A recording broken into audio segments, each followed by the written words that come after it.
us, well then that's the reason why I have to keep doing this poem, because while you're still here, I want to make sure you hear your name, not just get it called after you made that transition, but while you're still here, hear your name reverenced in libation. So, an elder is an ancestor in training. An elder is an ancestor in training. An angel not yet ordained, whose many years of pain has served for them as a rite of passage. Their badge of honor is called wisdom, knowledge that has been seasoned by the condiments of time. The grit and the grind of their experience is all spice.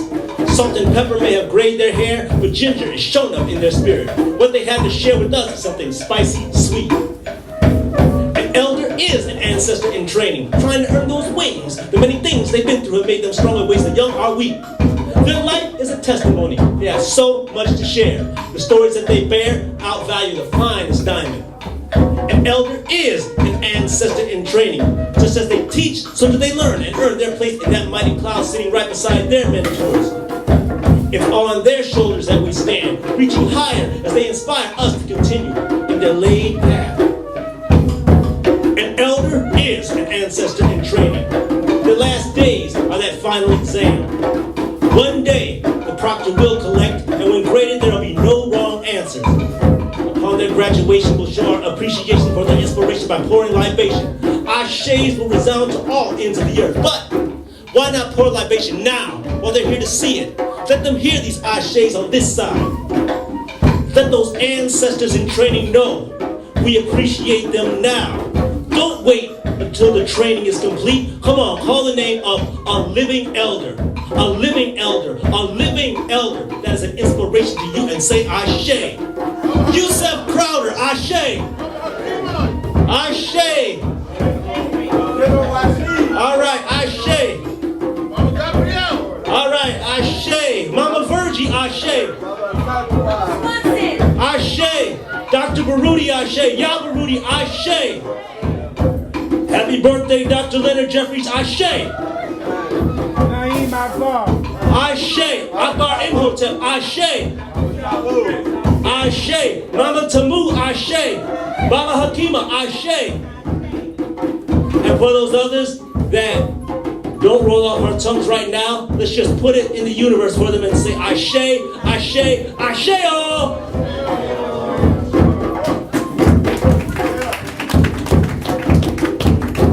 Alright, I think we can give him a better round of applause than that. Brother came up on the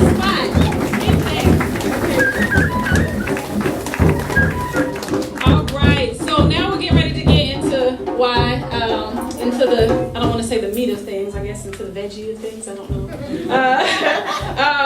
This is our first quarter community assembly, and we're going to be speaking about whether you are staying or whether you are going to leave. And the title is Black Power Moves, Sustainable Living in America and Beyond. So some of you know me, some of you don't. Some of the work that I've been doing has been around making sure that those on the continent, those that are across the entire diaspora, have a connection between those of us that are here and that are doing work to be self-sufficient and sustained through work with Mama Nobantu Ankwanda, through the African Community Sustainability Collective and the Black Sustainability Summit. We will be registering people. Actually, we already started registering people online. If you go to blacksustainabilitysummit.com, it is an online platform for you to connect with others around the globe that are self-sufficient and doing work.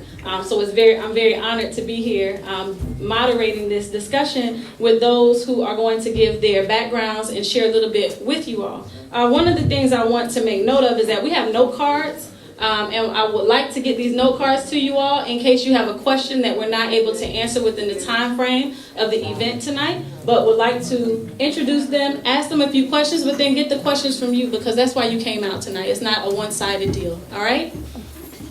All right? Okay. So let's go ahead and get started. I'm going to have each presenter give their name, the name of their organization, and then what it is that they are working on.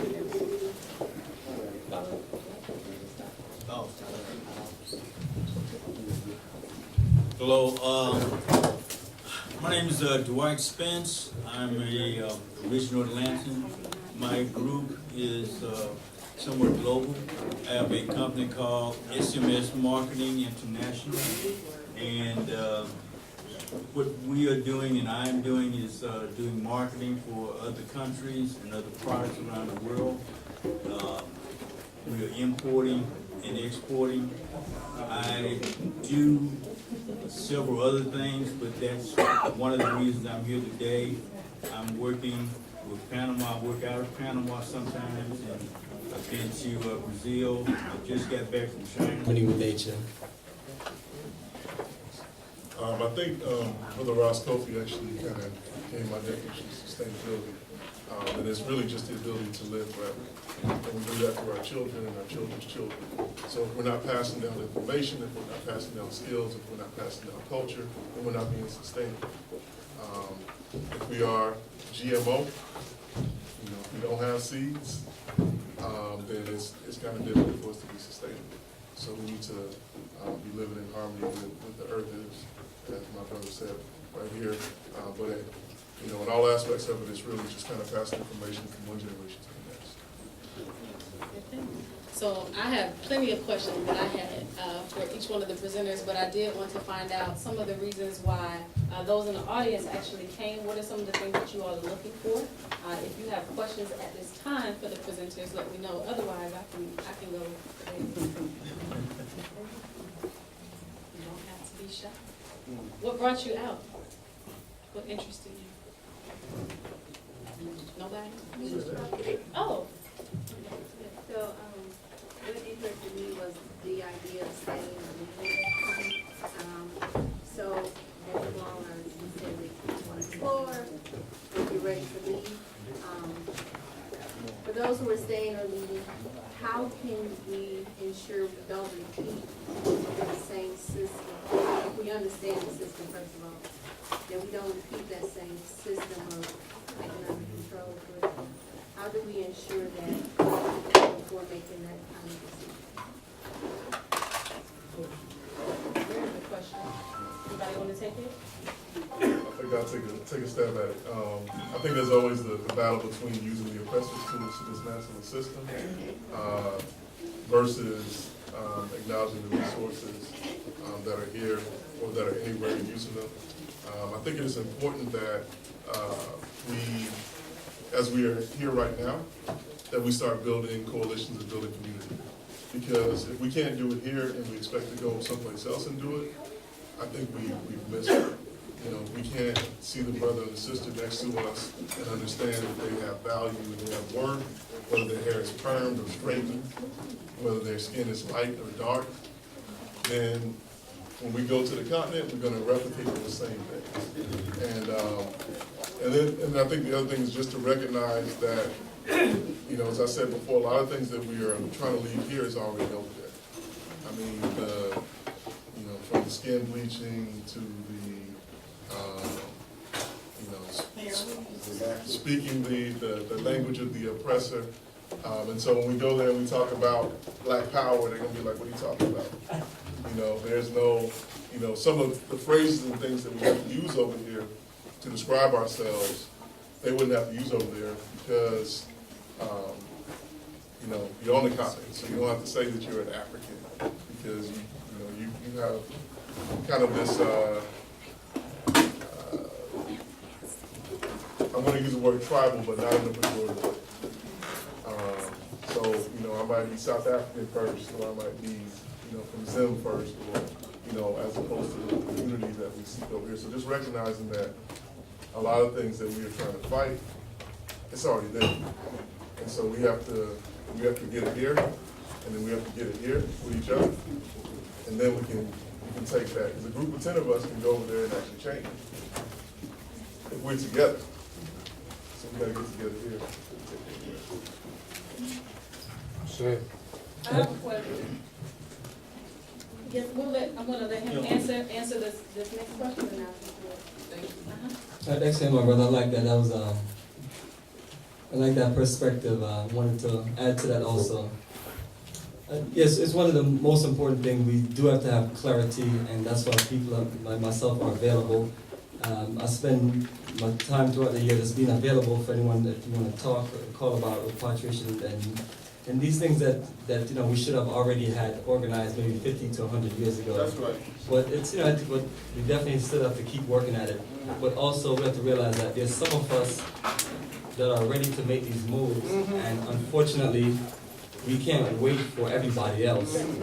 And so I'm always down to connect with the people that are ready. Our phone line is always ready. I'm just ready for the last 12 straight years.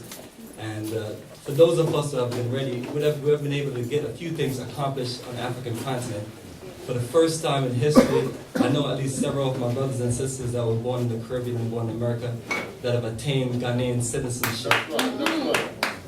So that was something I swear I thought that would never happen in our lifetime, because when I first came in, and I was trying to find out what are the issues as far as what do we need to fix, as far as those of us from the African diaspora that have made a move to the African continent. We do realize that we're small in numbers, that people are living there. And I myself try to be the person in the middle to connect the people that are ready, just like Harriet Tubman, the people that were ready, she took, and the people that stayed, they stayed, and they just had to work on getting that figured out. So I want us to look at it from a different perspective. If you're ready, connect with those of us that are ready. If you're not ready, just work on organizing, and then also, you do have many aspects of what you can do as far as communal living in America, which is very popular. Further out of the main metro cities, you have people organizing, coming together and living sustainably, and also creating communities. And that's perfect, because when you do go to the African continent, you have those things down packed. And that's why I'm always telling people that the people with the skills that have certain access to things that they can do, I'm always open to looking and connecting. For the people who are just, you just don't have it together, you'd save a lot of us our time by just referring people that are ready. And then the people that are making moves, you can kind of just follow the structure of things. That way it's a continuous movement and not just us sitting around waiting to get, unorganized people to make moves to the African continent that are not ready. And I'm happy that I made my move, even when it was my first time getting ready to go to Ghana, and I was trying to recruit people and I was telling them honestly, I've never been there before, but I've set this business up and I made things organized. And once they started looking at it, they were like, all right, that's perfect. And people started sending their money in. And the first time I went to Ghana, it was 8 of us, December 2006. The next year I went, October 2007. It was 42 of us. And the only reason that happened is because I proved to people that I was organized and I can take the responsibility. And, so just sharing multiple perspectives so we can look at things in a broad scope. One of the things that he just mentioned was to be organized, to be open and receptive, because you are going into another country that has different concepts and thoughts. But what we as African Americans bring to the table is a higher level, another level of organizational skills, another level of understanding capitalism, the good as well as the bad, understanding that we must have a sustainable lifestyle, appreciating and loving nature as our original African roots come from.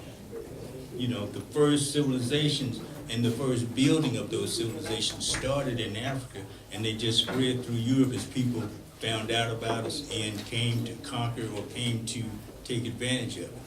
We have the opportunity to spread those same seeds again, but you have to prepare yourself. You have skill sets that you don't even know because you have not maximized and used them.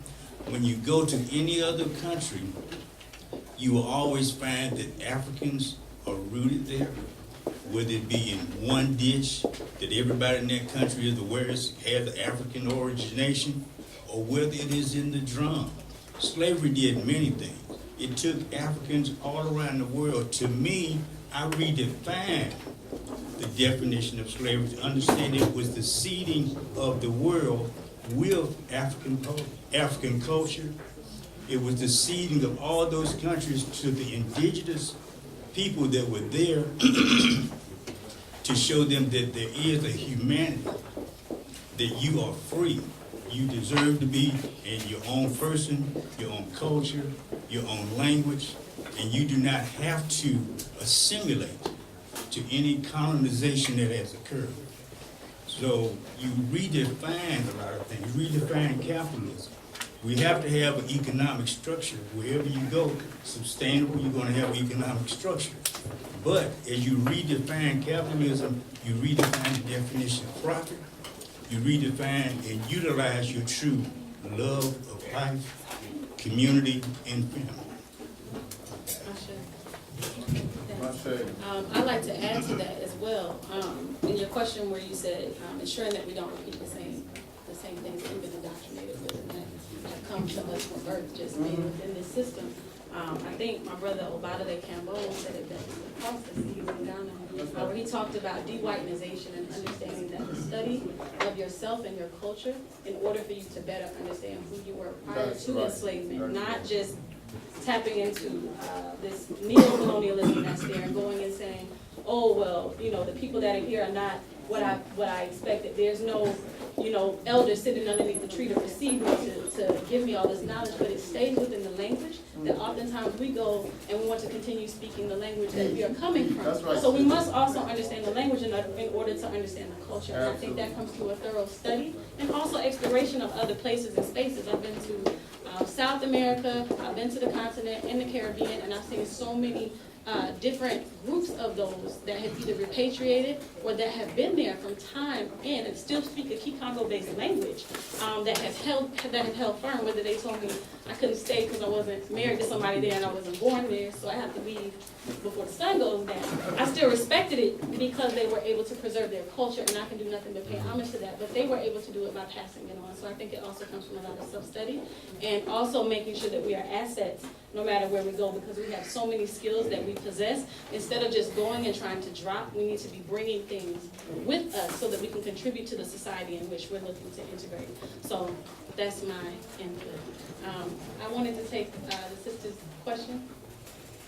I think you guys pretty much answered my question, particularly where the sister was saying what we need to ensure that we don't fall back to the same situation. I also like the brother on the end that spoke about doing what we need to do here before we think about going abroad.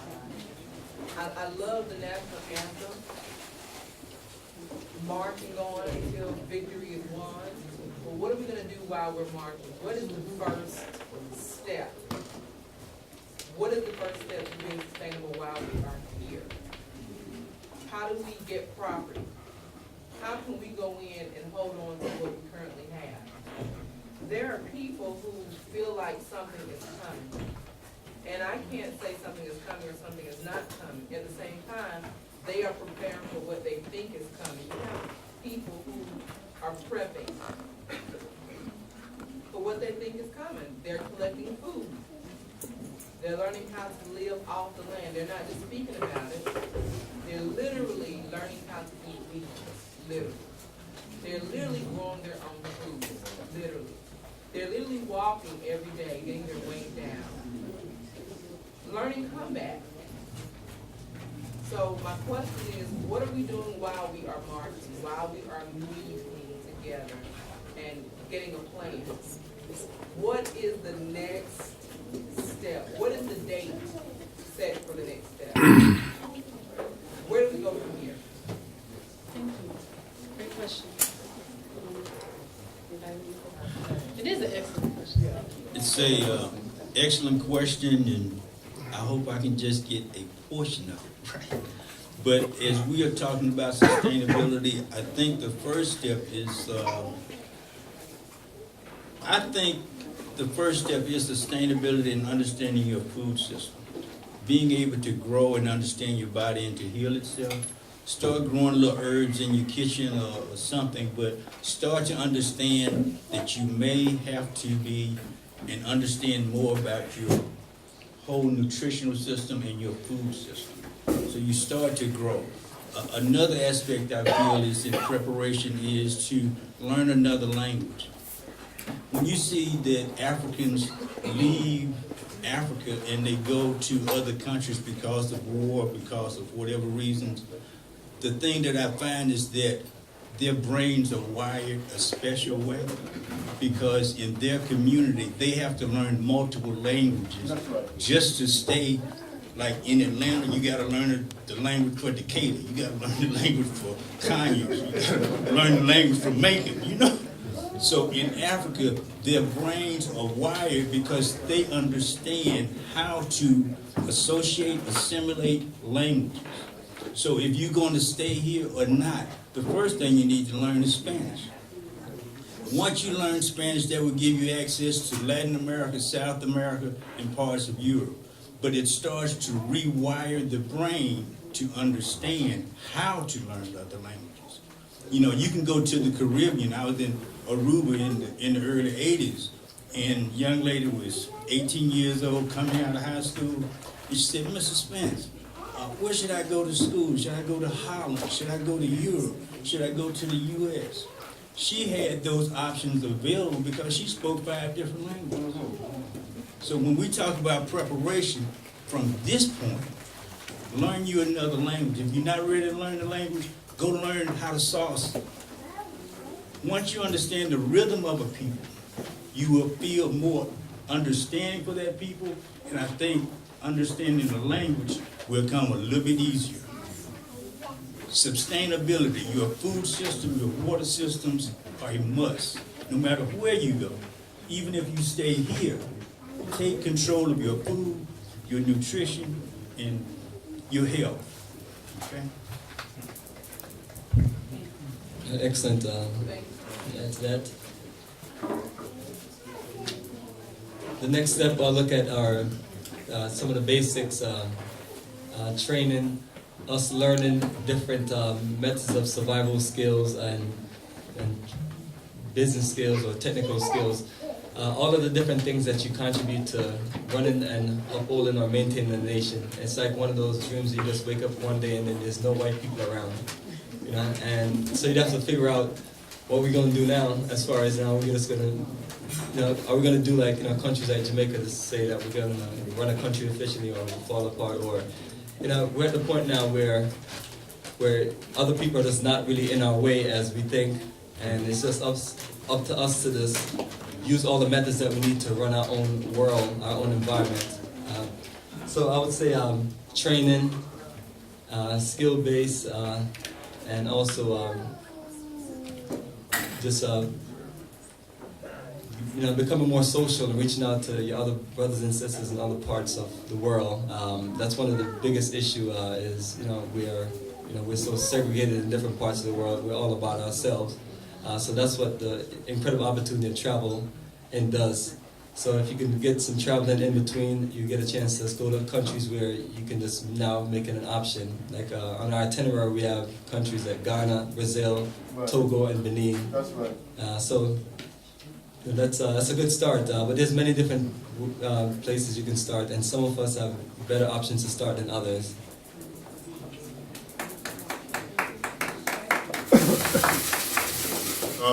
I think I would say that the main thing that we need to do, the first step, I don't know what sister is, but to me the first step, and it may sound, well, let me not say what it may sound like, but the first step is for us to love ourselves.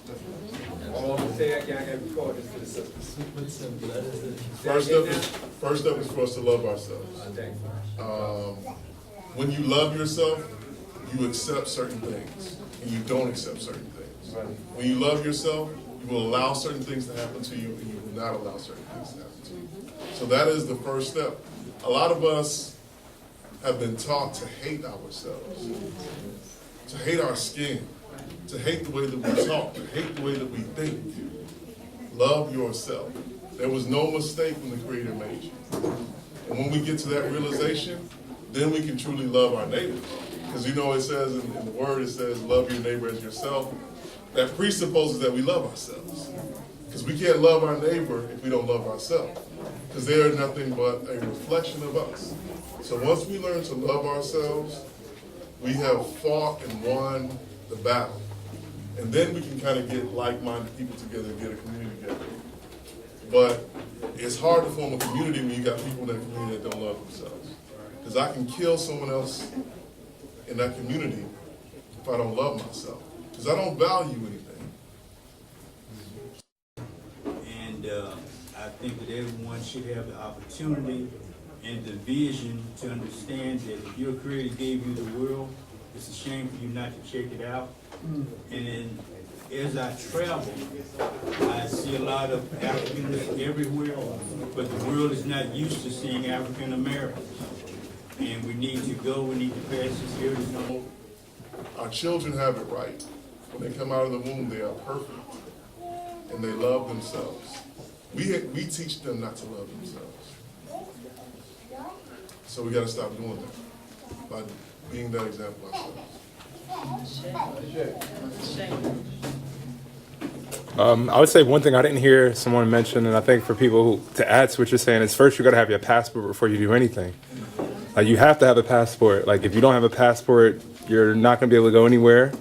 Secondly, secondly, but I think it's like, I think if we're going, whether we're staying or we're going, like it should be like a part of a program that's already established to visit before you just like jump.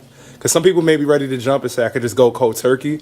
But it may be wise to go visit that place, get familiar with the culture, get familiar with the language, get familiar with the food before you just say, yeah, I'm gone. And then you go there and then you're like, well, I'm coming back because this is not working for me. But I think everything that you're saying is right on. But I just didn't hear anyone ask or inquire, like, the steps to start is like, you need to learn it first. You can't just, some people are equipped to go cold turkey. Some people need guidance during this kind of a transition. But I think your passport and having a guide, you know, in either way would kind of assist. I think, well, I'll let you all respond because I was going to give a plug about that. Okay. One word on that too. He is absolutely correct. You have to have your passport, and you have to make sure that you keep everything in order. For the simple reason that if things go really crazy, the first thing they're going to do is start putting limitations on how you get your passport to make sure that you cannot leave. Okay? They've got it now where your passport is the only way you can even go across the border to Canada or Mexico or even take a cruise when it used to be just your driver's license. So there will be limitations as you move forward. They're going to call it immigration control. They're going to call it something. But you have to be prepared. So the sooner you get it is the best thing to do. And you just have to prepare yourself. And he was mentioning going cold turkey to these countries. I do not agree to go cold turkey. I think you need to do a lot of research here. But first, in every country, the whole world is available to you. You need to just start going to visit. You know, I'm talking about a 2-day trip, a 5-day trip, a week trip. Take a cruise and get off to do the 1-day trip, you know. But you have to go to these other countries just to visit, to feel the vibration. As I do Panama and other places, people say, well, what am I doing there? You have to go yourself and let the country speak to you. Your spirit has to be touched by something in that country so you can expand it. Don't go with your mind made up on certain things. Go being open and receptive.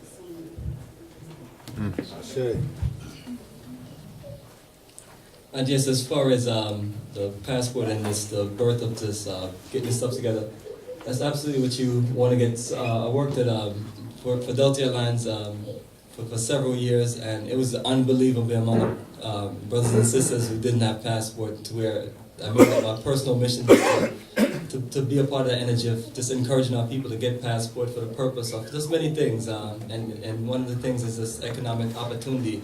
It's one of those things if just say, tomorrow I can get 10 people to go to a portion of Africa and set certain things up for them, but you just have to have your passport ready. Some people would just literally need 2 months to get that ready. They wouldn't be ready. So, you know, and also, yeah, as time change, the passport becomes more expensive and many things. And, you know, it's the passport, unfortunately, it is a way for America to track everyone in their movement. But it's what it is. It's no escaping our cell phones and everything. People can, or behind certain controls, can watch what we're doing. So being scared and things like that, it don't make any sense now. So the best thing for us to really do is just get these things in place. If you can't get a passport because of certain things, you'll always have the option of fixing whatever is the issue for the passport. But that's, you know, it's one of those conversations where that's, you know, you have to get that to get into the game And it's a good thing that, while you're in America, unless you just really have a terrible record, you can get access to a passport one way or another. Teach, brother. Powerful. I wanted to add one thing to the sister's question, and I'm a very practical person and give some actual resources too that she could lend to. Then I'm gonna go here, and then there for the questions. As far as the food growth goes, I think a lot of times if you're going to stay here, if you make that decision, regardless if you're going to explore and travel abroad and test it out, you can also volunteer. We have many different farmers that live just right here within this vicinity, and they need assistance on their farms. That's something that you can do tomorrow. They definitely need that support, and if you're not the person to go out and learn how to grow or practice that or volunteer with them, you also take it, and you can be very intentional when you're going to our brothers and sisters that are vendors or that have restaurants, and ask them, where have you sourced your produce from? Because these local farmers also need that type of support. That's also holding each other accountable, and those are some of the things that we don't do. You have True Living Well around the corner. Who else do we have? You have True Living Well, you have Gillian Farms, you have Mama Haleen Green right across the street. So you can support the growers, and you can set a date in your home to go ahead and start practicing growing some of your food. If you're looking to learn more about language, there is a phenomenal site called Abibi to Mikasa. I can get that to you when you leave, the spelling of it. And in Kala Environmental, they offer classes online for you to do, for you to learn different languages on the African continent. I take some classes on Sundays, and as a part of the system, we worked out some bartering, but have been learning 2 different traditional languages or indigenous languages. And if you're looking to develop some of your skills, there's a site called Nkala Environmental where you can learn African engineering, architecture, and you can sign your children up to take classes that are also good matches for them, and I can get you all information on that. This is all on that same site I mentioned earlier, the Black Sustainability Summit, so it's one place and space for you to get that information. But if you're interested in a particular lane, I thought I would also share that with you. And if your children are of age to be online and to learn with brothers and sisters that can, that can also empower them. I need some water. That can also empower them. It's a space called Fahodi Yeshua that's led by Sister Inda Njideka. I can get you the spelling as well. But just let me know what lane it is that you're interested in and hook you up with them. If you're interested in military training, you have the Asafo Gun Club. They do trainings on survival. You go outside, you learn what foods you can eat, what you can pick off of the ground. It's here in Atlanta. It also goes through the safety around your weapons. It goes through the safety around your home. It goes through things that you can do if you're not interested in utilizing weapons, but how you can also think about the protection of your family as a man and as a woman, particularly those sisters that no longer have the men in the home. And then for study groups and other trainings, I'm happy to give out that information before you all leave. So that was just my little point of information, just to give people some practical ties as far as who they can connect with. So I'm going to the brother here in the jacket with your question. Go ahead. I was just counterbacking over the passport statement. First, I wanted to say, I think,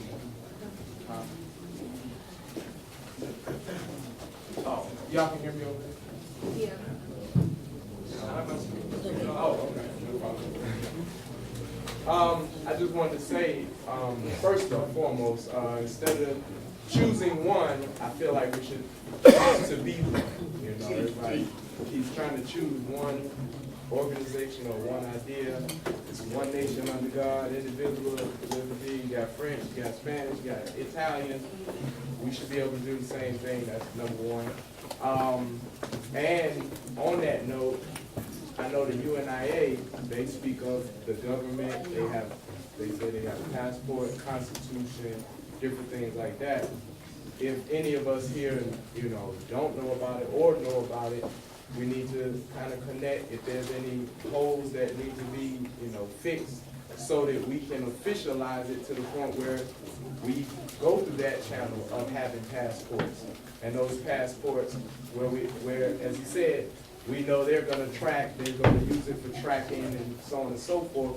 Well, if we have our own avenue for passports, that's respected, you know, finding a way of having it respected across the board throughout the nations, that we can utilize those passports or those ways of, I guess, tracking ourselves, where we can have ourselves be the trackers or whatever, for the purpose of security as opposed to control. Right. So that was just something I wanted to channel back on the passport. Yes. Do you all mind forgiving me? I had a young man come up and give me a question, and I completely overlooked it because I was taking notes. So I'm going to read his question and then take this one and then go through. Is that all right? Okay. What are the thoughts surrounding the idea of Africans in America taking over or overpopulating states in the South and eventually claiming sovereignty? I don't. I had a young brother come give me the note card. I was thinking the same thing earlier too. I was telling somebody that same thing too. Okay. I mean, this is where a majority of the stolen Africans was taken. So, hey, what better uprising than this to genetically dominate, just make children and make accountability. And, so there's many ways I feel we can do this thing. But that is a great idea. Dominate the South. Well, we definitely. We're already here. Yeah, Every time we open, that's it. I think you found out who submitted the question. And Already in place. Oh, we have. No, I just wanted to say, it's what I've been in it for a while, just looking at everything, and I'm like, what is it? We have like you just stated on this Black Sustainability, we have everything we need, like everything. It's just, we are in our own way or something. Everything we But many people are pulling us different directions. Like, I'm the one that's like, Africa. Other people like, let's do something here. So, but we think we can just make it all work. It's no one or the other. And I think it comes down to having a solid timeline too, like the sister said, setting your dates. If you know you're not leaving tomorrow and you're doing something here, set that and always keep that in the forefront. Set the date to take the trip with you. But in the interim, continue doing your work. Continue supporting others that are doing that work. If you have land here, let me invest in you and let me exchange the dollar that I know I'm going to work hard for and reinvest that into something that you're doing so that you can sustain yourself even after I've removed myself. I'm going to go to taking this Baba's question here. Yeah, my name is Brother Gabriel. I've had the blessing of living in Ghana for many, many years. How many years, brother? 20. Wow. I've been here. I just came back about a year ago, a year and a half ago. And what I wanted to share with you is that the main thing I learned from living over there, the main experience that people should be aware of is that living in Africa for a long period of time is a lot different from visiting. And the main difference is as you go, the longer you stay, the more you become Africanized. Teach, brother. You become, you can reach a point where you fit in so well there that they don't even know that you're a foreigner. Teach. Even now, you see how light I am, but I convinced them that I was born there. Some of them believed I was from Nigeria or some other, I was in Ghana, but they thought I was from another country. But when I went there in the beginning, everybody knew I was a foreigner. But as the time passed, I was fitting in more and more. So the main thing I found is a healing experience. People who live there a long time, for long periods of time, all talk about how they've been transformed personally and elevated personally just living there. Because here's the reason why. There's two things. The energies on the continent are different from the energies here, and they're a healing energies. So the whole place is like a sanitarium. It's to the point where you can take a brother here who's got mental issues. If you leave him in Africa for about 2 or 3 years, I guarantee you, when the next time you see him, he'll be much more together than when you saw him first. That's how it is. Okay, and so I wanted to share that we need to have that experience of feeling those energies. The other part that's healing is you're in the midst of pure black Africans who have their original mind. that has been, it's been tampered with a bit by Christianity, but basically they have their original mind, something we've been denying, and their original spirit. So when you be around them and nobody else for years, it's a healing just being in their midst. Because they're showing you how they organize their work, their lives, how the family interrelates with each other. So much is learned from being around them. So I encourage everyone, if you have an opportunity, to spend some time in Africa. You will love it. Thank you very much, my brother. But the last thing I have a question. The big problem over there is the governments, because all of them are basically under American control. And so what they want and what America wants is for us to stay about 3 to 6 months at the most. And they wanted to, they wanted to be more like a visiting type experience. And the government is right there with them. They do not want us to stay longer than 3 to 6 months. So what it ends up with is a lot of people who are over there are there illegally, like the Rasta man. He's saying, look, I'm home, I'm not going anywhere. And so he's over there living long term, and the key is he can't go back to his country because they're waiting for him at the airport to ask him for the money that he owes. So I'm asking the question that, has anyone found a country that is more receptive to African American, let's say, settlement than the one I'm familiar with? I have never found a country that seemed to be more receptive to us staying there than any other. And has anyone found a good place for that?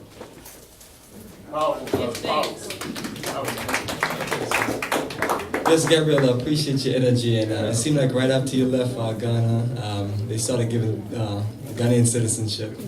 So I'm sure if you go back, they'll give it to you and you can stay forever. But that's unfortunate. What you mentioned, that's one of the things that has happened over a period of time. But fortunately, I have people that didn't have to do those things. But so it is important that you just follow the procedures to get your paperwork right. Do your residency paperwork, and then now that you're flexible for citizenship in countries like Ghana, you can move forward and apply for it. But you do have a limited amount of countries that are receptive for us staying longer than a few months, because America does have embassy all along West Africa and probably other countries, and the African countries tend to follow the policies of American countries, except for maybe 1 or 2 African countries. So Zimbabwe, one of the few in other countries, but nevertheless, it's something that it takes us. Us participating in to change certain things, and Imicus and the elders that led the movement for us to get citizenship, and it's just those are the things that we just have to keep on doing. That way, you don't have to go through the same problems like our elders. So it takes people like myself and our elders before me that have made those moves to Ghana to really clear the battlefield for everybody to come. And it's a rough journey, but we do need people to step up. And I do believe the better we can do that, the better we can have a clear-cut direction on which moves to make. You're all pioneers, brother. Appreciate it. It's another brother who's been to the continent, lived there. Are you going to make a comment on this, though? Oh, I wanted to continue what the brother was talking about. Please. Please. I went to Africa in 1976. The doctors had told me I had 2 years to live. But I went to Africa and... Can you specify the country? Can you specify the country? First I went to Senegal, then I went to Gambia and worked with Fambondi, a band in Banjul. Then I went to Mali, then to Burkina Faso and Ouagadougou, and down to Ghana, and from Ghana to the Ivory Coast, and then back to Ghana. I spent 13 years there in Africa. Go ahead. And like the brother was saying, after you've been there for a while, it's a healing place.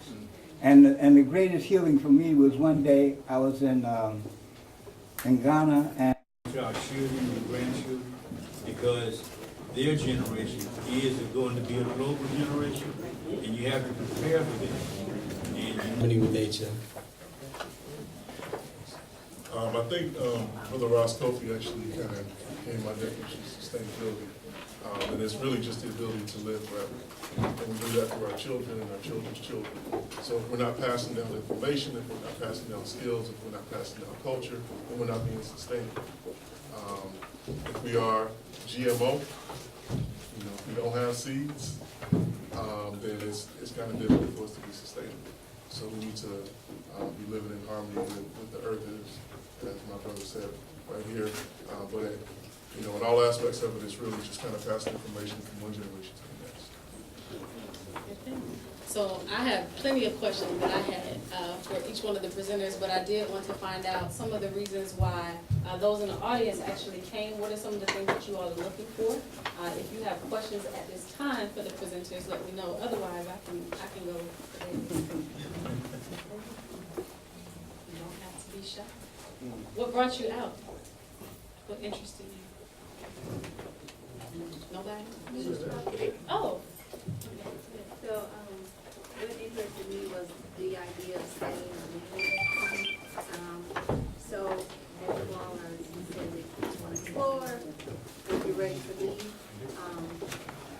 For those who are staying or leaving, how can we ensure we don't repeat the same system? If we understand the system, first of all, that we don't repeat that same system of economic control, but how do we ensure that before making that kind of decision? There's the question. Anybody want to take it? I think I'll take a stab at it. I think there's always the battle between using the oppressor's tools to dismantle the system versus acknowledging the resources that are here or that are anywhere and using them. I think it is important that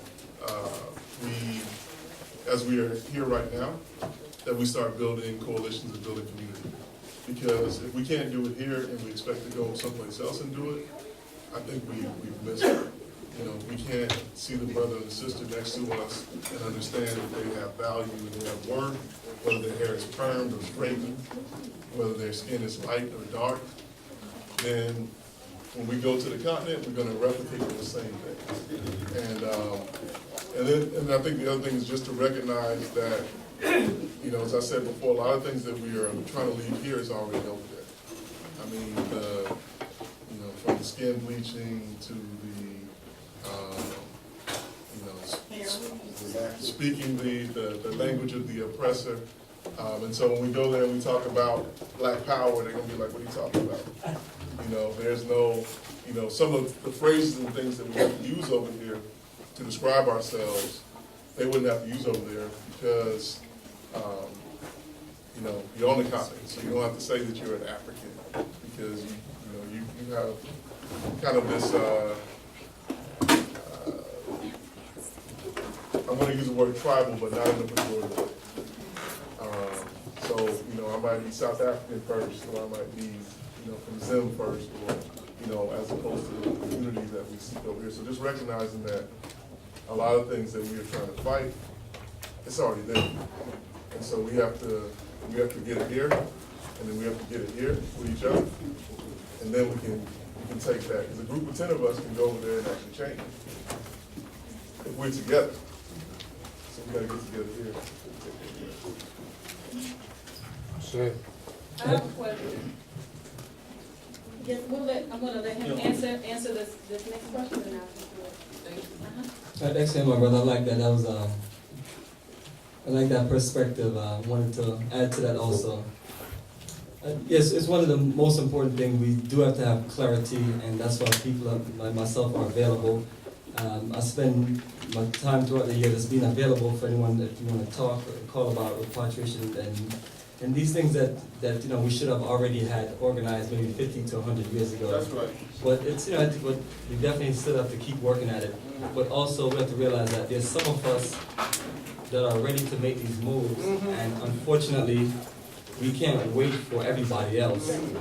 And so I'm always down to connect with the people that are ready. Our phone line is always ready. I'm just ready for the last 12 straight years. And for those of us that have been ready, we have been able to get a few things accomplished on the African continent. For the first time in history, I know at least several of my brothers and sisters that were born in the Caribbean and born in America that have attained Ghanaian citizenship. That's right. So that was something I swear I thought that would never happen in our lifetime, because when I first came in, and I was trying to find out what are the issues as far as what do we need to fix, as far as those of us from the African diaspora that have made a move to the African continent. We do realize that we're smaller numbers, that people are living there. And I myself try to be the person in the middle to connect with people that are ready, just like Harriet Tubman, the people that were ready, she took, and the people that stayed, they stayed, and they just had to work on getting that figured out. So I want us to look at it from a different perspective. If you're ready, connect with those of us that are ready. If you're not ready, just work on organizing, and then also, you do have many aspects of what you can do as far as communal living in America, which is very popular. Further out of the main metro cities, you have people organizing, coming together and living sustainably, and also creating communities. And that's perfect because when you do go to the African continent, you have those things down packed. And that's why I'm always telling people that the people with the skills that have certain access to things that they can do, I'm always open to looking and connecting. For the people who are just, you just don't have it together, you'd save a lot of us our time by just referring people that are ready. And then the people that are making moves, you can kind of just follow the structure of things. That way it's a continuous movement and not just us sitting around waiting to get, unorganized people to make moves to the African continent that are not ready. And I'm happy that I made my move, even when it was my first time getting ready to go to Ghana, and I was trying to recruit people and I was telling them honestly, I've never been there before, but I've set this business up and I made things organized. And once they started looking at it, they were like, all right, that's perfect. And people started sending their money in. And the first time I went to Ghana, it was 8 of us, December 2006. The next year I went, October 2007. It was 42 of us. And the only reason that happened is because I proved to people that I was organized and I can take the responsibility. And, so just sharing multiple perspectives so we can look at things in a broad scope. One of the things that he just mentioned was to be organized, to be open and receptive, because you are going into another country that has different concepts and thoughts.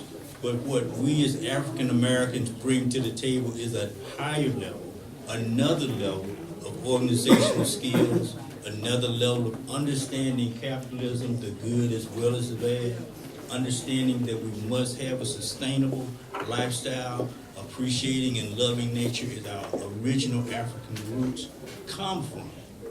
The first civilizations and the first building of those civilizations started in Africa, and they just spread through Europe as people found out about us and came to conquer or came to take advantage of it. We have the opportunity to spread those same seeds again, but you have to prepare yourself. You have skill sets that you don't even know because you have not maximized and used them. When you go to any other country, you will always find that Africans are rooted there, whether it be in one dish that everybody in that country is aware has African origination, or whether it is in the drum. Slavery did many things. It took Africans all around the world. To me, I redefine the definition of slavery to understand it was the seeding of the world with African culture. It was the seeding of all those countries to the indigenous people that were there to show them that there is a humanity, that you are free. You deserve to be in your own person, your own culture, your own language, and you do not have to assimilate to any colonization that has occurred. So you redefine a lot of things. You redefine capitalism. We have to have an economic structure. Wherever you go, sustainable, you're going to have economic structure. But as you redefine capitalism, you redefine the definition of profit. You redefine and utilize your true love of life, community, and family. I'd like to add to that as well. In your question where you said ensuring that we don't repeat the same things that we've been indoctrinated with and that come to us from birth, just being within this system. I think my brother Obadale Campbell said that across the seas in Ghana, he he talked about de-whitenization and understanding that the study of yourself and your culture in order for you to better understand who you were prior That's to right. enslavement, That's not just tapping into this neo-colonialism that's there and going and saying, oh, well, you know, the people that are here are not what I expected. There's no, you know, elder sitting underneath the tree to receive me, to give me all this knowledge, but it stays within the language that oftentimes we go and we want to continue speaking the language that we are coming from. That's right. So we must also understand the language in order to understand the culture. And I think that comes through a thorough study and also exploration of other places and spaces. I've been to South America, I've been to the continent, in the Caribbean, and I've seen so many different groups of those that have either repatriated or that have been there from time in and still speak a Kikongo-based language that have held firm. Whether they told me I couldn't stay because I wasn't married to somebody there and I wasn't born there, so I have to leave before the sun goes down. I still respected it because they were able to preserve their culture, and I can do nothing but pay homage to that. But they were able to do it by passing it on. So I think it also comes from a lot of self-study and also making sure that we are assets no matter where we go, because we have so many skills that we possess. Instead of just going and trying to drop, we need to be bringing things with us so that we can contribute to the society in which we're looking to integrate. So that's my input. I wanted to take the sister's question. I think you guys pretty much answered my question, particularly where the sister was saying what we can ensure that we don't fall back to the same situation. I also like the brother on the end that spoke about doing what we need to do here before we think about going abroad. I love the national anthem, marching on until victory is won. But what are we gonna do while we're marching? What is the first step? What is the first step to being sustainable while we are here? How do we get property? How can we go in and hold on to what we currently have? There are people who feel like something is coming. And I can't say something is coming or something is not coming. At the same time, they are preparing for what they think is coming. We have people who are prepping for what they think is coming. They're collecting food. They're learning how to live off the land. They're not just speaking about it. They're literally learning how to eat meat. Literally. They're literally growing their own food. Literally. They're literally walking every day, getting their weight down. Learning combat. So my question is, what are we doing while we are marching, while we are meeting together and getting a plan?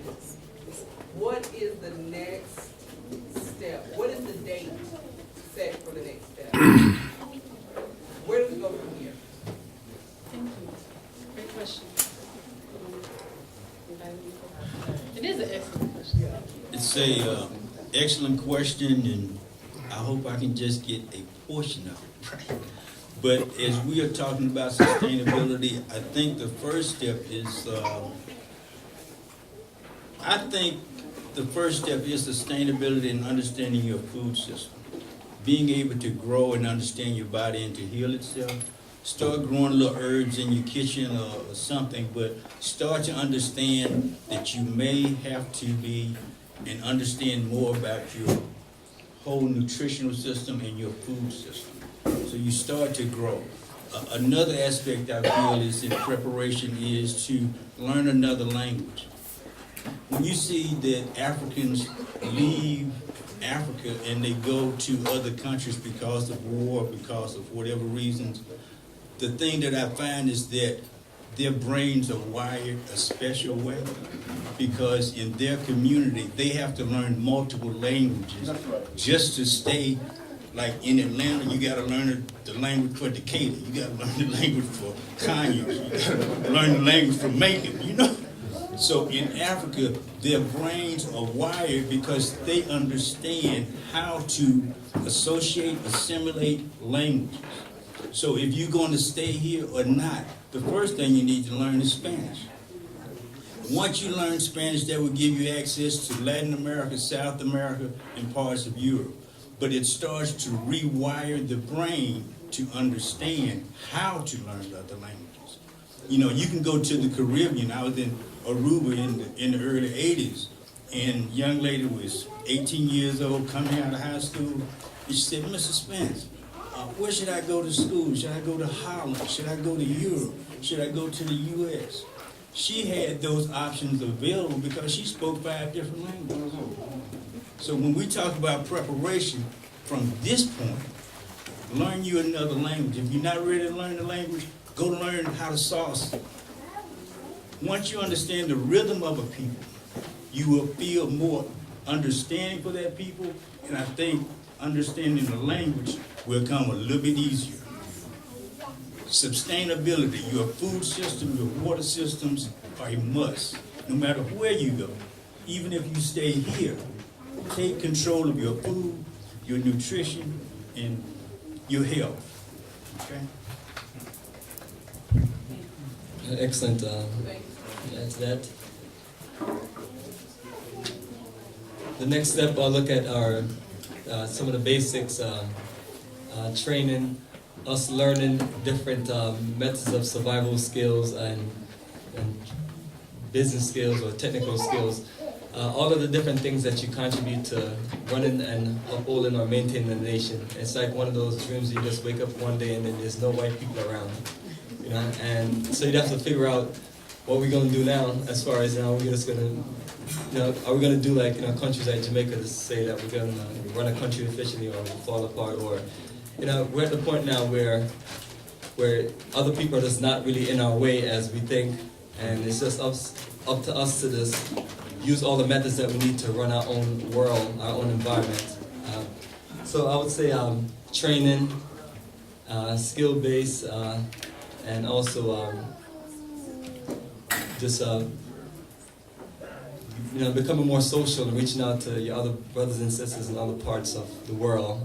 That's one of the biggest issue is we're so segregated in different parts of the world. We're all about ourselves. So that's what the incredible opportunity of travel does. So if you can get some traveling in between, you get a chance to go to countries where you can just now make it an option. Like on our itinerary, we have countries like Ghana, Brazil, Right. Togo, and Benin. That's right. So that's a good start. But there's many different places you can start, and some of us have better options to start than others.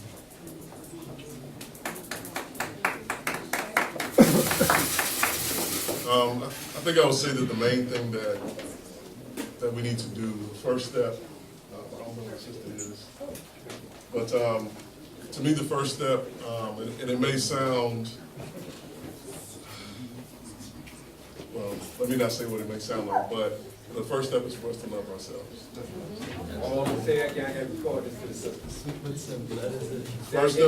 First step is for us to love ourselves.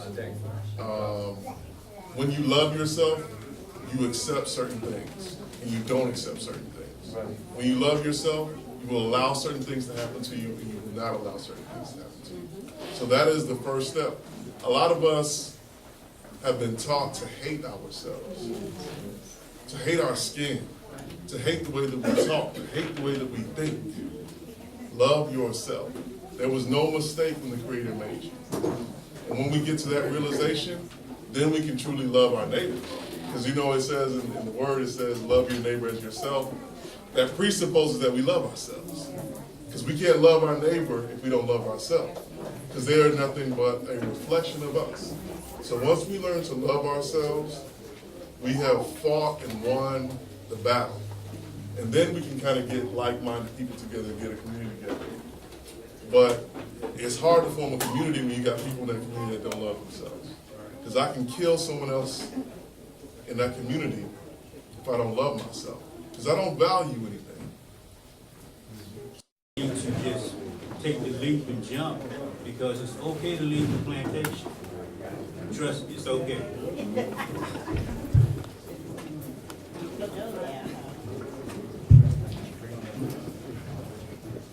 All right, greetings everybody. My name is Bomani Tayemba.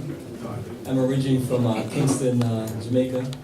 I left and moved to Brooklyn, New York when I was 11 with my family. And from there, I lived in New York 7 years. And at 18, I escaped New York City and made it further south.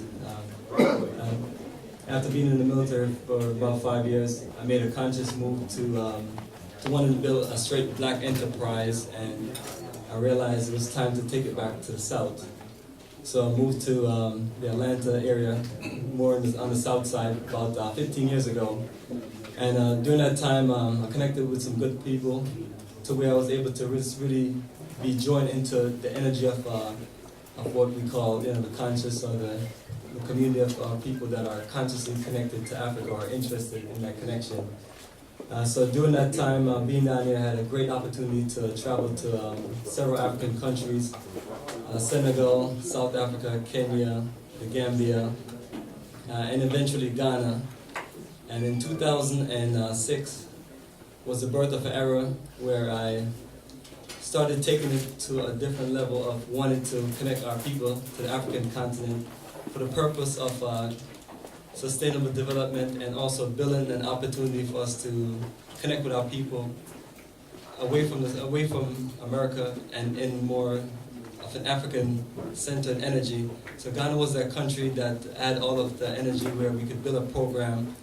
So between December 2006 to October, November of 2016, I made 11 journeys to Ghana and taken about 230 different people, and the whole time that we've been doing these journeys, it was really to just build the momentum and connect our people with the process of, as far as it's getting organized here, using the best of the resources, and making a move to the African continent and connecting with your people, for the purpose of just straight nation building. And I realized that certain sound nice and simple in thoughts and theories, but at the same time too, I realized that this is the best plan for for our future, as far as this, us just really just building with a conscious energy of the African continent. So much of our great minds have been taken away.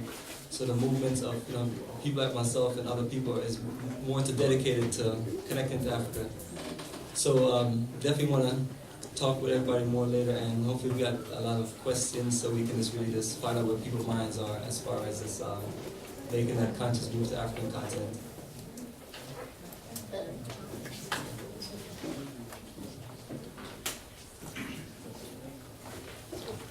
Yes, family. Also, organization is Africa for the Africans, Tourism Investment, and I have these yellow postcards, gold postcards in the back where you can take one of. And the website is africafortheafricans.org, and you'll find tons of information as far as tours, investment, and the process of repatriation. Greetings, everybody. My name is Adeo T. Oguntoye, and I'm a member of the Shrine of Black Madonna here. And my purpose is really just to be an example of what is possible.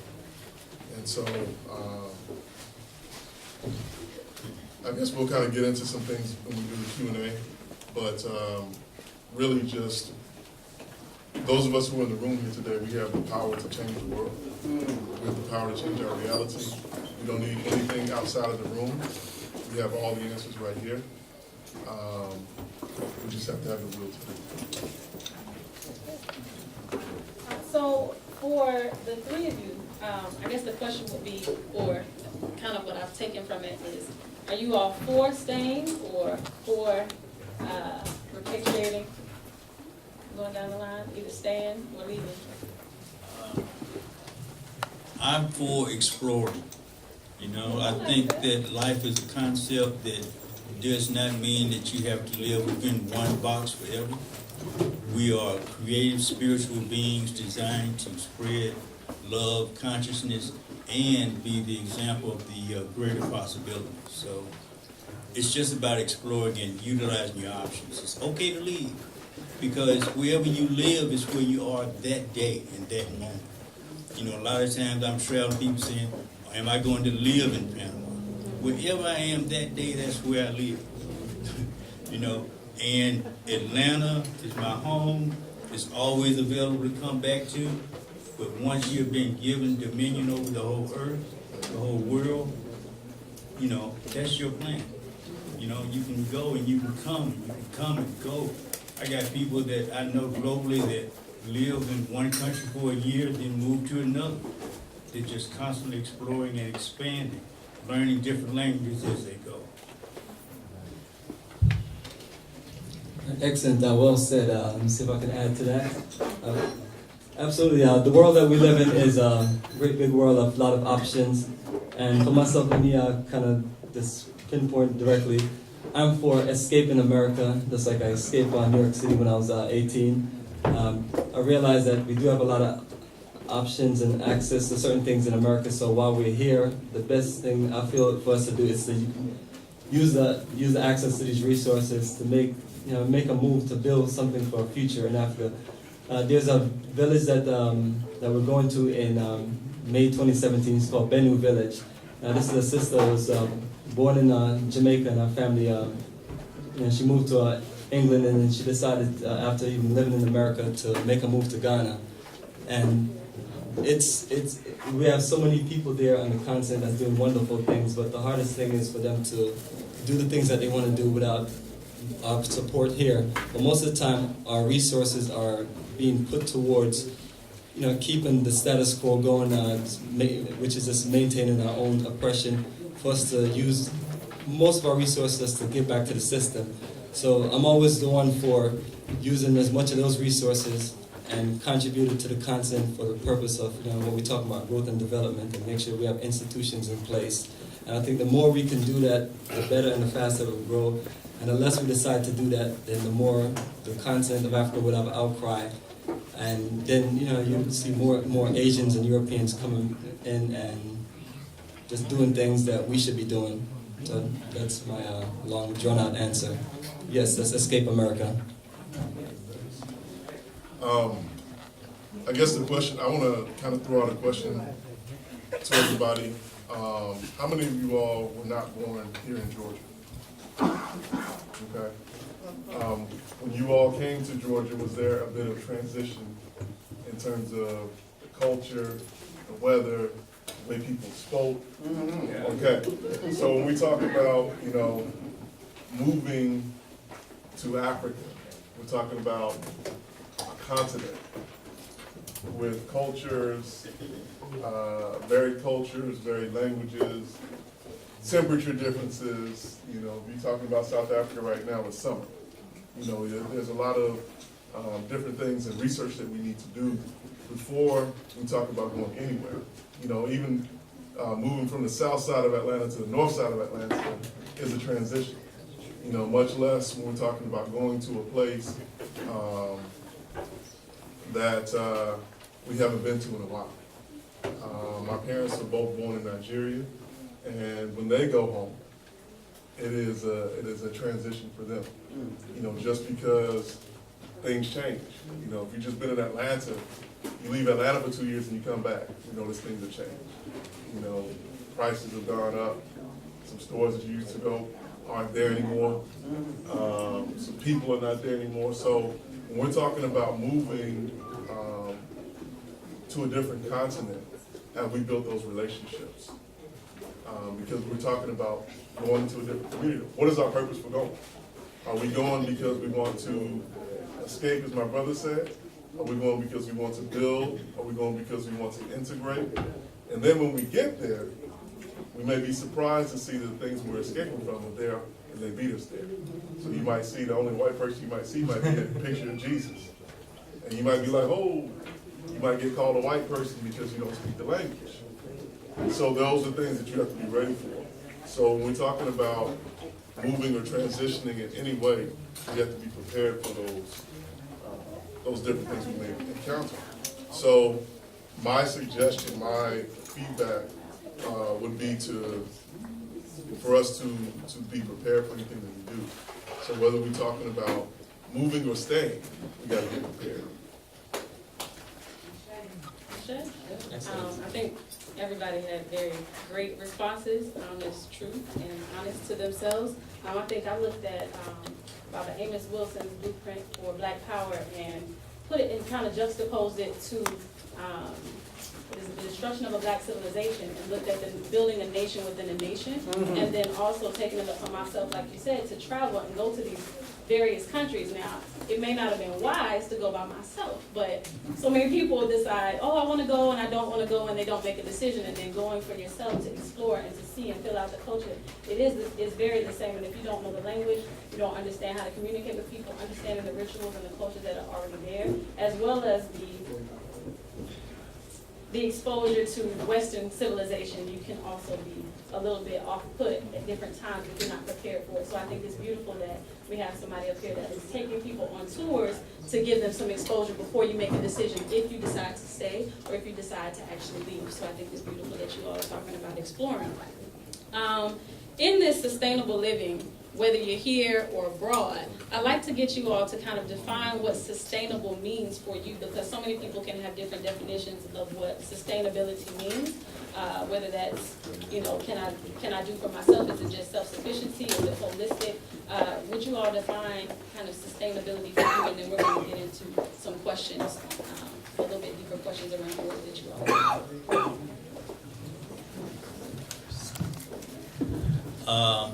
I think sustainability to me means being able to survive, support yourself, to understand how to utilize the services and to be a part of the community that will allow you to be self-sufficient and understand how to maximize the opportunities in each particular country or community.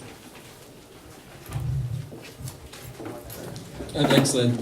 Now my reference to sustainability, I'm going to base it on a village that we have in Ghana, in the middle of the country, in Techiman in the Bronghafa region.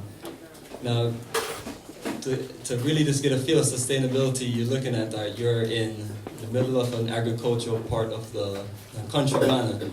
So sustainability is going to be able to live in nature, live off the land. Sustainability is for you to be able to just get away from the grid, meaning your water system is a water system that you're going to build using methods like catch water, your electricity, solar, wind, your sewer system, things you're going to build in place, organic farming, aspects of permaculture, to where you can just really just live off the land and use it in a way where you're not destroying nature or going against nature. So that's my definition, this living. I realized that I wasn't black. I was a human being. You know the feeling when you're here and you're walking down the street, how people grab their purses, cross the street when they see a black person coming. Well, that was gone. But the thing is, in Ghana, I don't know if it's the same way now, but you could not buy land. The land belongs to the people. But now the chief can give you land, and you can use it for as long as you live, but you can't pass it on to your children. I had no problem with that. I got a nice piece of land while I was there. And when I was getting ready to come back, the people wanted to know if I'm coming back, what am I going to bring? They, yeah, you coming, well, what are you bringing for us? But when I came back, I went to, I saw that I could get land, so I went to John Deere, the tractor company, and asked them about getting tractors. They said they would give me tractors and send a mechanic with me back to work the land. But they're going to get a percentage of the food that we grow. And I couldn't find people that would come together with me to get money together to produce this. And I just want to put that out, that if that's still opening, food is a very important thing in Africa. And the land is there, and they're not working it. Most people have 6 acres that they work. So they take care of their family and everything on 6 acres. But the land is there. And I had one friend that came back from Great Britain. He brought one tractor. He had one man running the tractor and taking care of it. And all the people in the village gave them their land for him to work with his tractor. So they produced more food, and each of the families got a portion of the crops. If we come to Africa, we should bring something. We should bring something that's going to uplift the people, and Thank you. that's where I'm at. I'm going to go here, and then I'm going to come back to you. first I'd like to extend my thanks to the Shrine of Black Madonna for hosting this event, for knowing love to inviting me, to panelists, to musicians, to everyone here. We are what unity looks like, and I'm grateful to you all. I have 3 questions I will state. Well, pose the first one, and then I'll wait for another time to ask the other 2. The response from the brother Gabriel, Yes. the 2 brothers who've been in Africa, touched on the heart of the question I was going to pose to the brother with Nigerian roots. In response to my colleague's question, what is our first step? He said, love ourselves. So, a chain is as strong as its weakest link. Right. So, when we say loving ourselves is the first step, we have to be clear on what love looks like. Because as you said, we've been so Europeanized. We are not clear in our, okay, so we have to clarify what that looks like. I could give my idea of an answer, but I'd like to hear from the brother, or from any of the panelists, whoever chooses to respond. Loving ourselves is the first step. What does loving ourselves look like? What do we have to do in order to do that in a genuine way, an African way?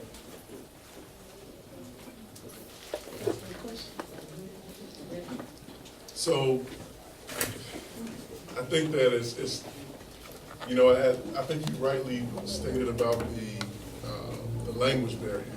It's difficult to explain love for me to explain love in European terms, and using European words. It's more of a reflection of what we do and what we allow to happen to ourselves. We see love in the way that this brother is holding his child. That is love right there. We see love in people who are willing to lay down their lives, people who have laid down their lives for their own respect and self-determination. So it's not just it's not something that I can break down into a definition. It's how we live each and every day. It's love. But I mean, because we talk about respect, we use certain words here, and they don't have meaning. Like they're just like, you know, it's GMO. Like everything is GMO.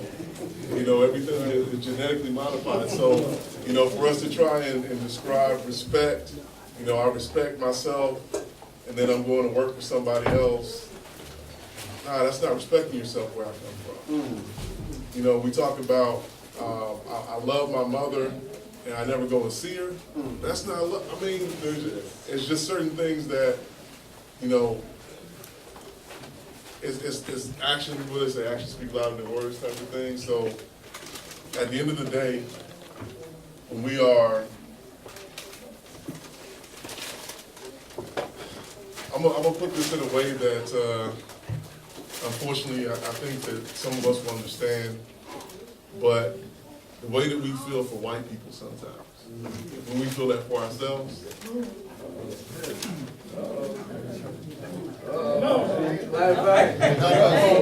some of y'all, hey, I don't know. You know, I'm not if it's a, you know, be a duck and let it roll off your back if it don't apply to you, but it does apply to some of us. You know, we fear that white man and we're afraid to say it. Because when he walks down the street and he's brutalizing our sisters and our brothers, and he's pulling guns on our people, where are we? But we say we love ourselves. Demonstration. Anyone else? You know, as he was saying, I think it comes back to understanding your true root. You know, like we say we love, but then our actions and our words don't, you know, follow that, you know. You have kids that will text you as opposed to call you. You have kids that won't call you, say they love you when they need you. You know, so it has to be a rethinking and an emphasizing, you know, to not only us, but how we express it to our kids, you know. like the brother holding this child here. My son has his first child, and he's very nurturing, and he said he's going to treat him with all the love and respect that he was raised with. So, but it's more than the action. Like you said, it's not in European terms. It's hard to put in words, you know. So you have to, if I don't understand what love is, I should be able to see it in you and your actions. That's right. If I don't know how to love, I should be able to see it in how you treat me. Because you have to demonstrate it to a person, not tell a person. That's right, that's right. You know, you have to be love, you know. Like I said, whatever your spirituality is, you have to be all that you say your God is. If your God is love, you have to be love. If your God has compassion, you have to be compassion. If you were created in the likeness and image of that energy source that created all, take the responsibility for your choices. Be the full example of everything that creation is. Make it clear, make it clear. Yeah.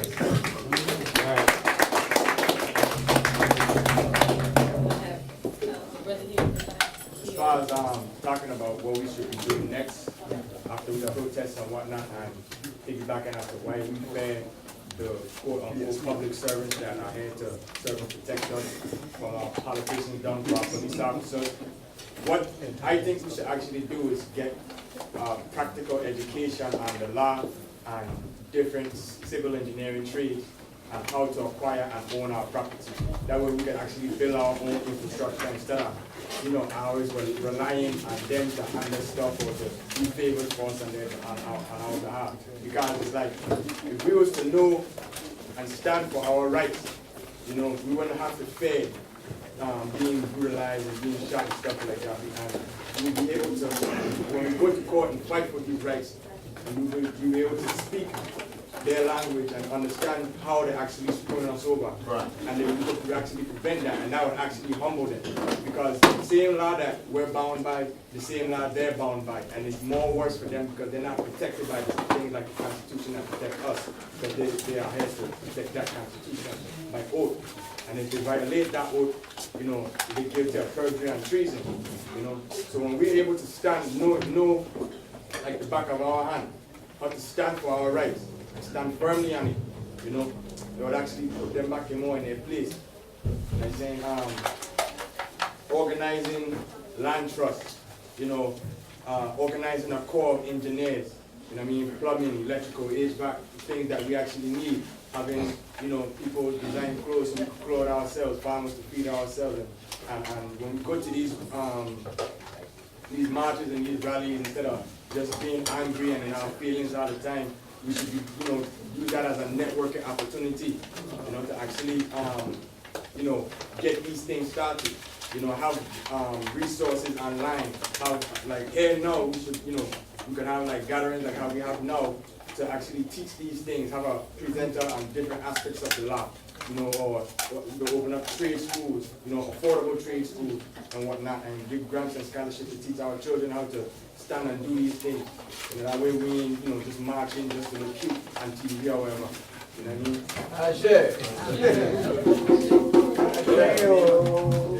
Because there's a difference between what the actual laws are in this country that we have to follow and the code statutes and regulations that they use to oppress us.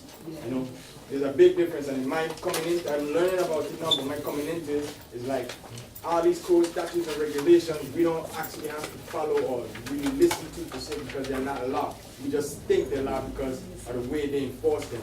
You know, but when we start to actually question their authority and challenge their jurisdiction on us, you'll get a whole lot of different reaction on them, you know.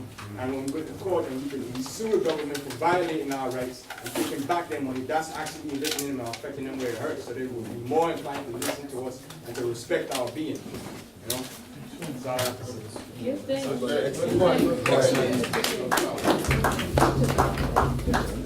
So, greetings all. My name is R.G. Lanier with Pro African Educational Foundation. I would like to comment partly to the issue of the reason we're here perhaps is a sense of gaining some power. It is a power struggle to say the least. And the first is to get to know why you feel powerless. then, as the brother suggested, you got to prepare your own plan of attack. If you don't have a plan for your life, others will put you a part of their plan. This is war. Unless you have prepared yourself to be engaged in warfare, we have been chattel slavery products, and the oppressive system don't want to lose you. You've been making money. It's economics. So if you're not prepared to die for what you believe in, all this talk is immaterial waste. Now, as a part of getting your own plan together, then you start looking for like-minded people who are in line with your values and skill sets to be I use normally, my fingers can individually do a lot of things. And they can operate without each other. But I often found us doing independent stuff without, when I pull my fingers together, it's gonna hurt you a lot more than one finger at a time. And that's where we have to find like-minded sources of energy, intelligence, skills, and bring them to bear as one goal in mind. Oh, I should have told y'all, also told you, even though I was born in Louisiana, but the more I learned about Africa, Africa is here. That's right. It's not, we were brought only, some of us was brought, our ancestors, only a few of them was brought here, but Africans were already a part of this land. So, as you say, you want to go back to Africa, well, you hit Africa. If you look at the bigger picture, and now just use your skills to make it a positive influence where you are. You can create your own serenity if you will stand up for it. But if you want somebody else to take the blame for your deliverance or the credit for your deliverance, it's really about what you put for yourself to liberate yourself. Your mind, first, your value system will determine what your behavior will be. And you can't change people's behavior unless you change what they think about themselves. As you said, we need to love ourselves. Now, how do you know? How do you know? Well, we're talking about appreciating many people in America, talking about they're searching for themselves. But they don't like what they find. Okay. Loving yourself has to do with understanding that the Creator has put you here, brought you through all kind of childhood diseases, all kind of American trauma through slavery and oppressive nature, and you're still here. Surely the Creator has some purpose for you. Find your purpose for blessing this place and the people you come in contact with. Peace, everybody.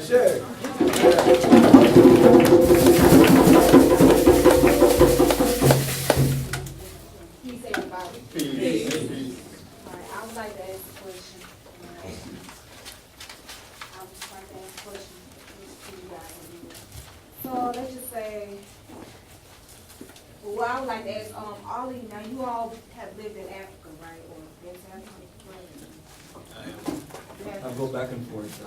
Okay, Long so as 6 weeks.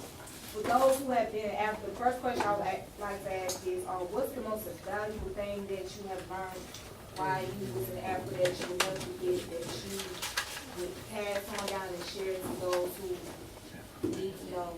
Like, what's the most important thing that you have learned that you would never forget? That's the first question I have to ask. Can I answer that one first? We've been told a lie. Okay, I was asking. Okay. And the next question I would like to ask, for brothers and sisters who's out here, who's out in the streets and whatnot, and they're trying to come into the knowledge of themselves or want to do something, bring about change, how do you approach the situation to them? How do you get them involved into doing things in the community, especially if they have the desire to do so, and how do you earn their trust? I'll say for me, the most valuable thing I learned is that I was home. You know, like when I remember when as an adult, because I took my first steps, said my first word in Nigeria. But when I went as an adult, when I got off the plane, you know how they say you're gonna kiss the ground? I mean, I felt like I was at home. My name didn't sound funny to people. It was just home. So that was the most valuable thing to me, is that it's home. In terms of reaching out to my brothers and sisters here, that's the work that I do every day. You know, for those, we have a mentoring program at Best Academy. We work with 600 students every week, providing mentoring, rites of passage training, and you know, we just show love. You know, that's the thing that changes people, because when I go into a school and somebody is acting out, you know, fighting or whatever, and I can kind of resonate with them and not reject them and just show love, that's what changes everything. So you know, we don't have to, we can't look down upon our brothers and sisters, because they are us. You know, and so it's not a us versus them situation. You know, if I'm going into it thinking I have all the answers, that's the Western way of looking at things. You know, I have something to learn from them, just as they have something to learn from me. And so we go and we say each one, teach one, each one, each one.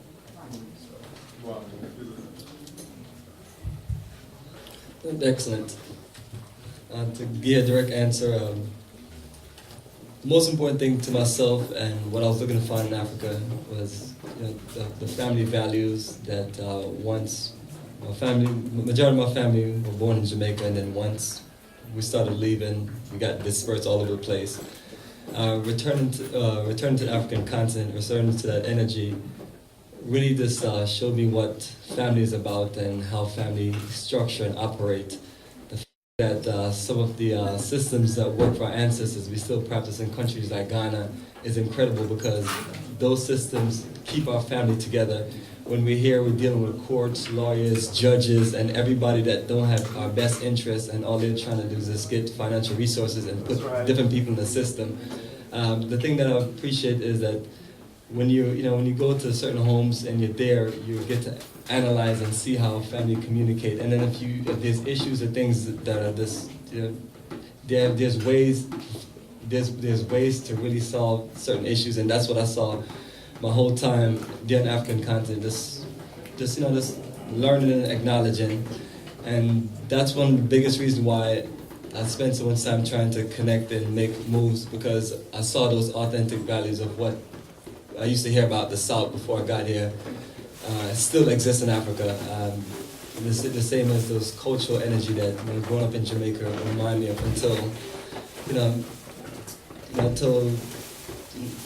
all the different technology and all the different madnesses come around to where people lose their culture. And even though you still have that same thing, same madness in different African countries, whether it's the TV and people are watching reality shows and so on, that's part of the detriment. But in general, the family structure is incredible, and it's something that's unbroken. When we talk about countries like Ghana, it's dominated by the Ashanti kingdom, and in certain other countries, you have the same thing. You have that one dominant culture that refused to be taken over by Western culture. So that's the way I've seen it. And second, you want to know how do people get involved in these things. It's a good start is always the closest thing to you, which is your community-based organization, or just doing things within your family, like starting small business or study groups, and things to just really just get us connected. One of the things I have to say is that there is an extended family, and being as one, we have African ties in every country in the world. Whether I'm in Brazil, in Panama, like I said, the thing about being people of color is when you get out of the country, they don't know you're not from that country. They think you're from some other part of the country until you don't speak the language, whether it be Spanish or Portuguese or whatever. Brazil is the second largest or one of the largest places where the slaves were, and they have gained more things, but they still have some of the same issues that we have here in America. Some of these same issues of not loving yourself, not being respected. The darker you are, no matter what country I go to, the darker you are, they will hold you down. Even in Panama, Brazil, or whatever. So it's a community-based thing. And you see the Africans pulling together in Brazil, Africans pulling together in Panama and every place else I go. So there is a base, and there is a family, and a deep connection as being of that one that we are and we represent. Like I said, we were planted in all these other countries to express freedom, humanity, and that you are a free person. That's why in every country there was the slavery revolt, because we were the demonstration that freedom is our humanity and freedom is our choice. So we represent. Thank you. I also would like to tap onto that as an extension. It's not as expensive as most people think as it is to go and travel. I've gone personally out of my own pocket, and I make it very plain, whether I am contracting services and doing my own thing, or whether I find the need to make a little bit more income by going to work for somebody for an extended period of time. But I let them know I will never spend 12 months on this soil, consecutive months. I might always leave for at least 1 month. And what I've experienced, no matter which country I've gone to, whether it's been Colombia, whether it's been Ghana, the Congo, South Africa, every single place I've been, I was received into a home within 2 days. And I stayed with a family for 1 month and 2 months and was fully integrated into that community. And they said, welcome home. And they treated me as their own. And I felt like, oh, this may be, maybe this is not going to happen, or I'm going to go anyway just because I want to explore. But the amount of love that was shown to me just because I was a sister across the diaspora, it brought me to tears every single time. And each time I said, I will bring somebody back to come and visit you, to share that with you, because they said, we never come. We don't come, they don't see us. And like, in Colombia, I went all the way up into the mountains to visit. I know you all heard about the Quilombos and the Maroons, but there's also a space in South America called Palenque, and they speak a Kikongo-based language. They killed so many Europeans when they got off the ship that they went up into the mountains, and they still do not speak Spanish to this day. They are getting televisions, and they are now starting to learn Spanish and things like that, but that was the group that told me, you can't stay here, I'm sorry. You have to be married to somebody here, or you have to be born here to sleep here overnight. I was still taken in by a brother who had just come back from the U.S. and said, I'm doing my studies and I want to practice my English, but I had to stay on the outskirts. And I had nothing but respect for that. But I'll tell you, that was the most touching thing to me, and it made me want to make sure that I had a place for them. So I have put my resources together to purchase a home here in Atlanta, regardless if I leave or whether I stay or whether I continue to explore, to show them that same love, because I know that that's not the same reception they're going to receive when they get here. So that's some of the things that we can also do, because if you are receiving that love and that exchange, you should also be willing to give that back. I do have a slight note before I take the next questions. The silent auction proceeds in the back. This is just a reminder that we do have a silent auction in the back. Some of the items include wellness full body massage, a basket of children's books, Asada Shakur's books and CDs, an African tablecloth set, and more. So please go back and visit Sister Ikena and look at the things that we have here for the silent auction, and please participate so that we can continue doing things like this. All right? The next question was here, then here. The brother with the red jacket on, he said several times, that would be you, brother. He said several times, I'm a camelback on something. Now, before he said that, I would have said piggyback. Now, this is a very, perhaps, inconsequential example, but it goes to show how even me, with my lofty ideas about my Afrocentricity, what have you, I am still Europeanized. You see? And something like that, something so very simple as describing, like metaphorically describing something in a way that's closer to our roots, it does something to the consciousness. You see? So I'm using myself as an example. The brother who stayed in Africa and Ghana 20 years, he touched on the heart of the matter. In fact, This is not my question, I'm just gonna put a capstone on the question. Loving ourselves, what does that look like? I think it was answered, but some things cannot be overemphasized. In fact, if they can be, then they should be. And this is really one of those that we have to have profound clarity on. What does loving ourselves look like? If you ask a Negro would say, well, I got to cut my colleague's throat so I can get a corporate position. Or if you were part of me, a nigga might say, well, I would get a OZ, you know? Or someone else might say, well, I would go to Church's Chicken and get me a big deluxe set, you know? We have different ideas about what loving ourselves is because we are fragmented and warped by our European conditioning. So as the brother said, when he was out for 20 years, he became Africanized. He became Africanized. And so his view of loving himself, I would suspect, I would presume to say, has that clarity. So that's it. Sankofa, returning to ourselves, is how we learn to love ourselves. Sankofa is the pebble in the pool that is us. And everything that ripples from that will be equally as wholesome if we have that as a core. That's how we learn to love ourselves. My question is very brief. So in the handout, I saw something about how we have to encourage or use corporate investment in order to forward this process. In the handout was given, so we have to use corporate investment as part of the way as advancing this endeavor. So I'm wondering, again, it changes the storm as the biggest link. What corporate investment are we talking about?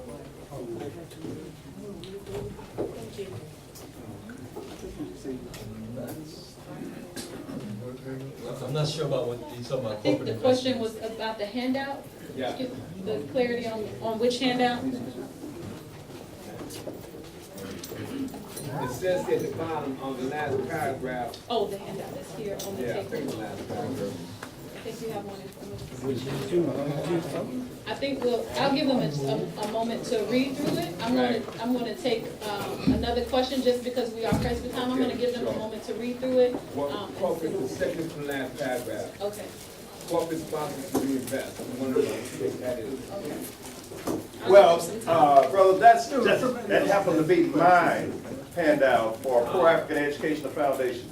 Corporate investment, every corporation still have a policy where they reinvest their funds back into the local community. Well, I want to be their legs, arms, and eyes to get their dollars to help our people. And I have to do the right things to make sure I'm meeting their goals or their value system. So I had to tailor-make my program to see if I could honor their dollars to help our people.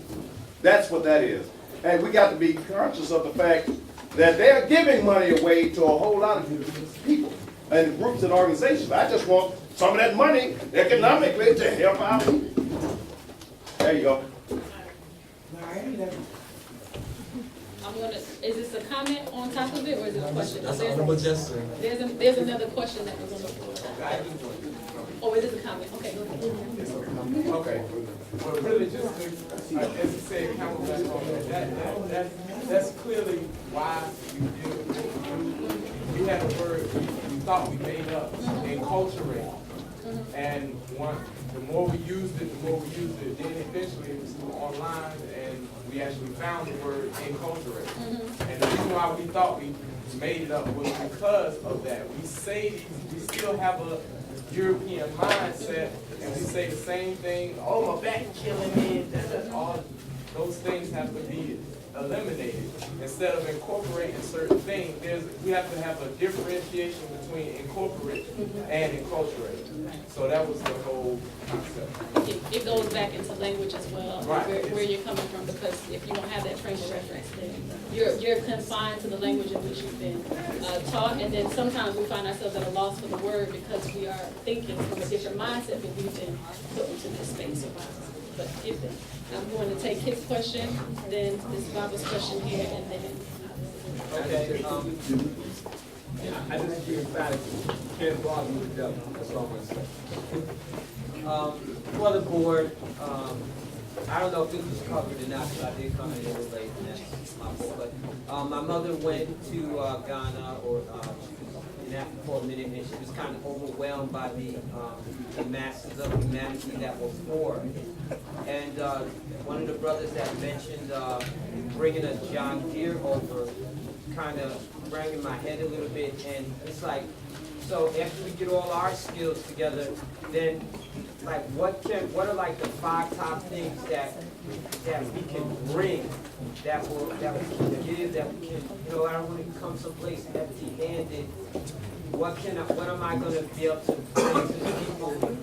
What are like the 5 top things that you think that we should have to bring to help all the masses that are there that will be looking at us, you know, because I kind of feel like when you go to Africa, people are, you know, you're from America, and people are kind of like, you know, like their hands out a little bit, maybe some, you know, I don't know, I may be I'd like a point of clarity just a little bit.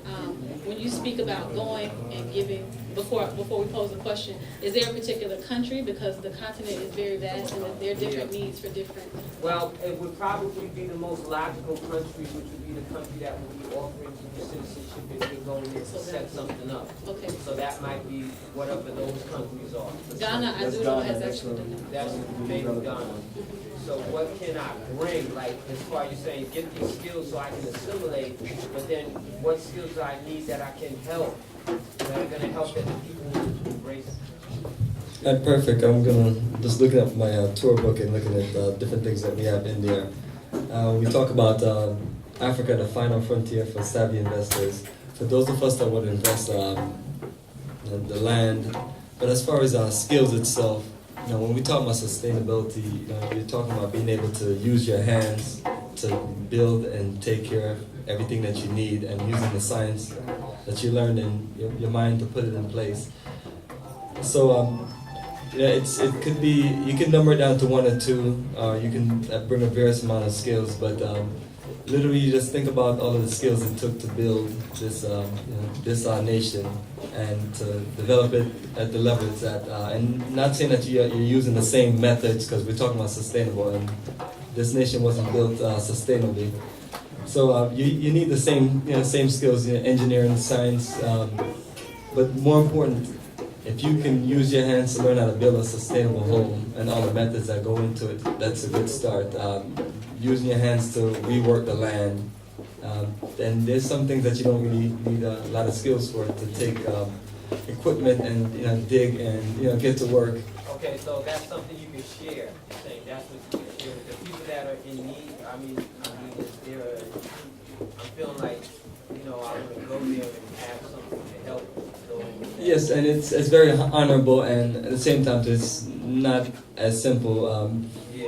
To give a simple explanation, schools are always a great start, and the things that deal with being a part of contributing to the school, whether it's maintaining the property, or being that male figure that to help take the children to a different level as far as the leadership.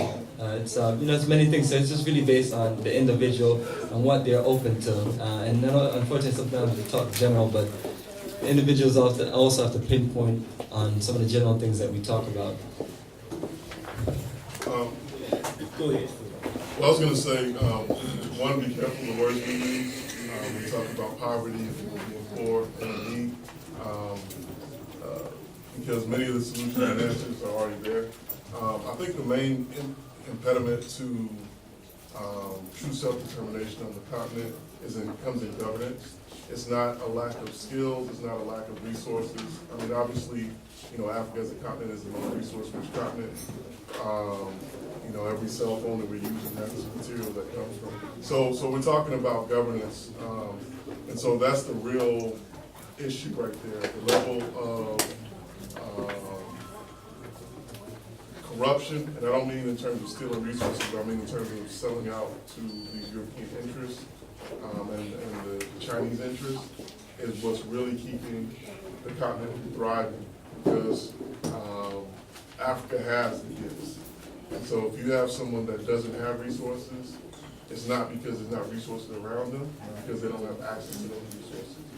So I think we want to be careful. I think the first question that was asked about was how do we go over there, or how do we go any place and not disrupt?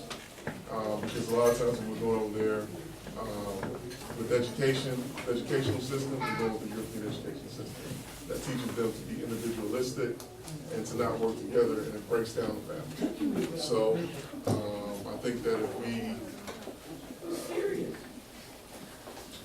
we take that piece out, you all right, fam? Yeah, we are. Okay. I don't blame. I quit school because they had recess. Continue. All right, brother. Go ahead, go ahead. Everybody could probably Put some respect on it. So I was just saying, that we just need to recognize that the solutions and the resources are already there. It's really just a question of, a lot of times the leadership of the countries don't want to leave. What's going on in the Gambia right now, what's going on in different countries where the leadership doesn't want to leave. Even, I know people are not going to like this, but Mugabe. Mugabe is on the decline in terms of his mental capacity. And what he's doing, what's going on in Zimbabwe, the people that are living there, they're fleeing to South Africa. Because you have to take suitcases full of money to buy stuff. So it's not a question of whether Mugabe was a revolutionary, it's not a question of whether Mugabe has done great things for him. He definitely has. But the transition, there's no succession planning in Zimbabwe. There's no succession planning in a lot of these countries. And so we have people that are just there and they've learned the European ways of doing things and they're holding on to the resources. That's not our way. That has never been our way. I am because we are, and because we are, therefore I am, is way different than I think, therefore I am. That's the European way of thinking. If I thought it, it must be the case. That's arrogance.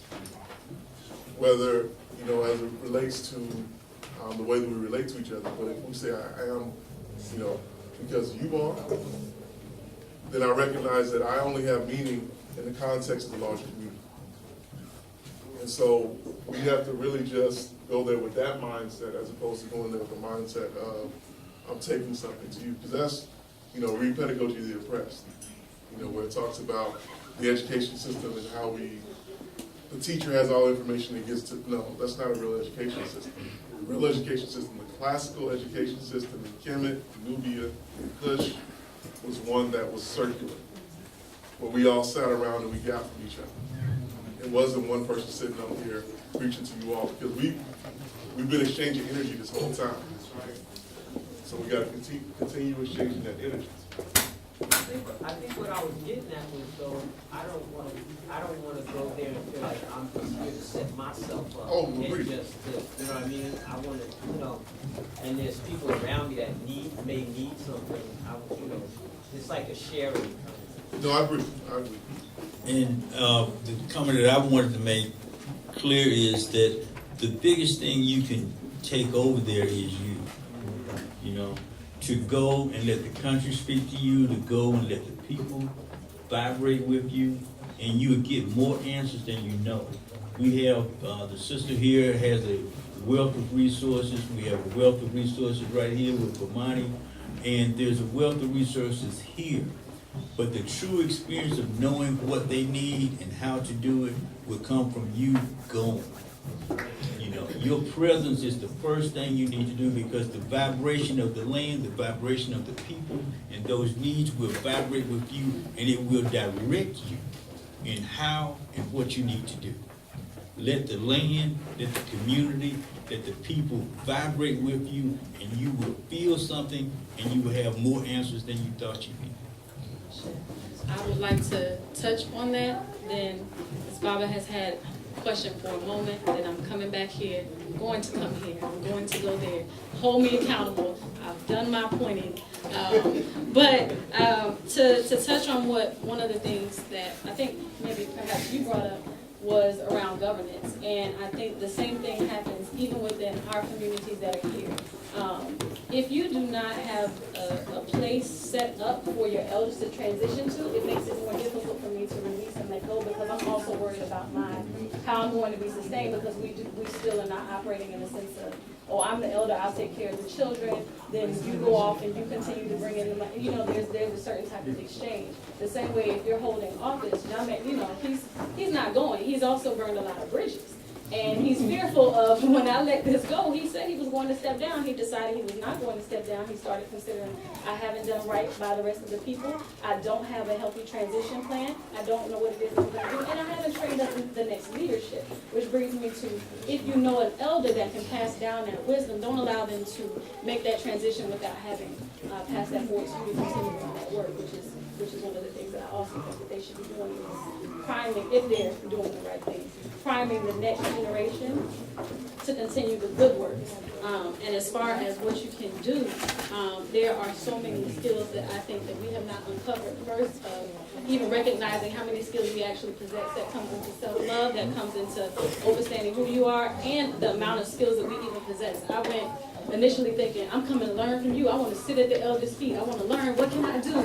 You know, give it to me. And they were saying, you know how to do this. You know how to access this program. You can help me set this up. You can go back overseas and help facilitate trade, so you can help me to make a little bit more money. When you come back, maybe you can employ some youth and teach them the things that you know around it, so they can have a head start. And so there's so many things you can do. But I agree with everything that they've said around learning from the people and understanding how you can best be an asset and how they can also be an asset to you, because poor is also a state of mind. They are very much so rich. I have felt so enriched by the things that they've given to me, and understanding they didn't have the finances to take care of me, but still brought me in their home and gave me so much more than what I could have ever given them financially. So I think it's going to be a very equal exchange, if not overbalanced on me.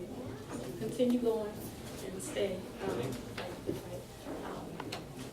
Okay, well, hold me accountable. Here.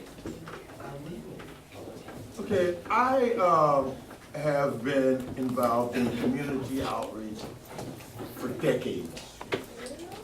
And I can remember what the Shrine was doing back in the 70s when I got to Atlanta.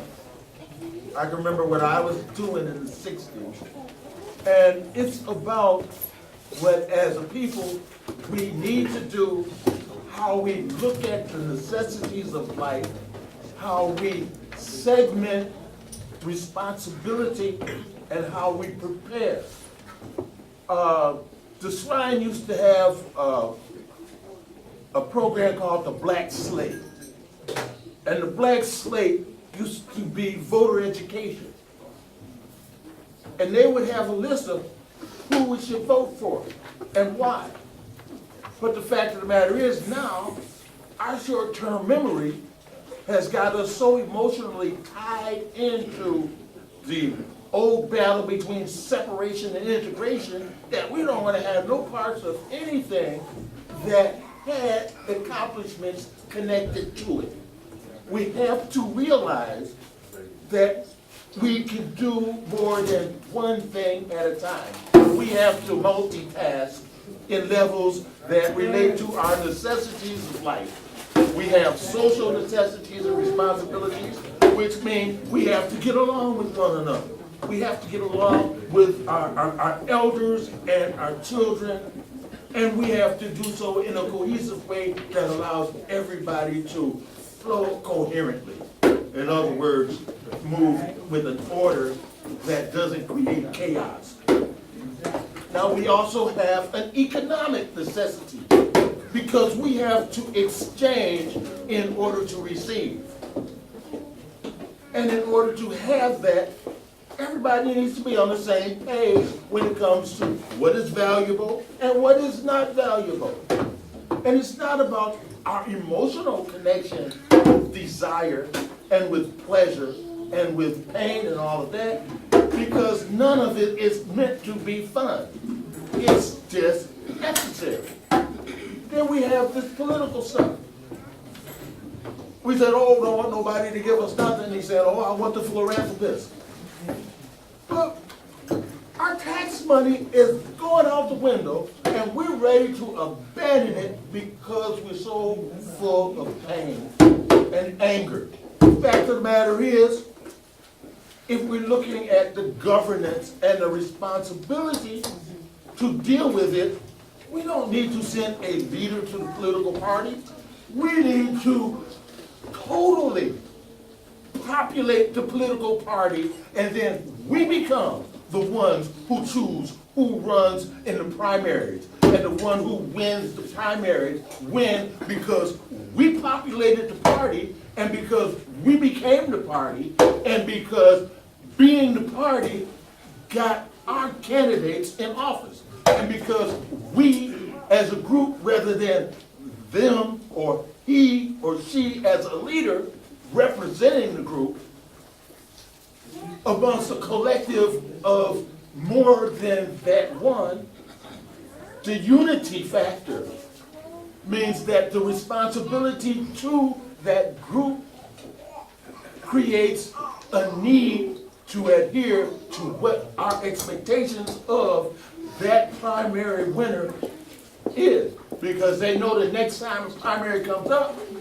because we hold the majority of the votes in a particular voting precinct, then we control it. And then that power is what the whole civil rights movement was about.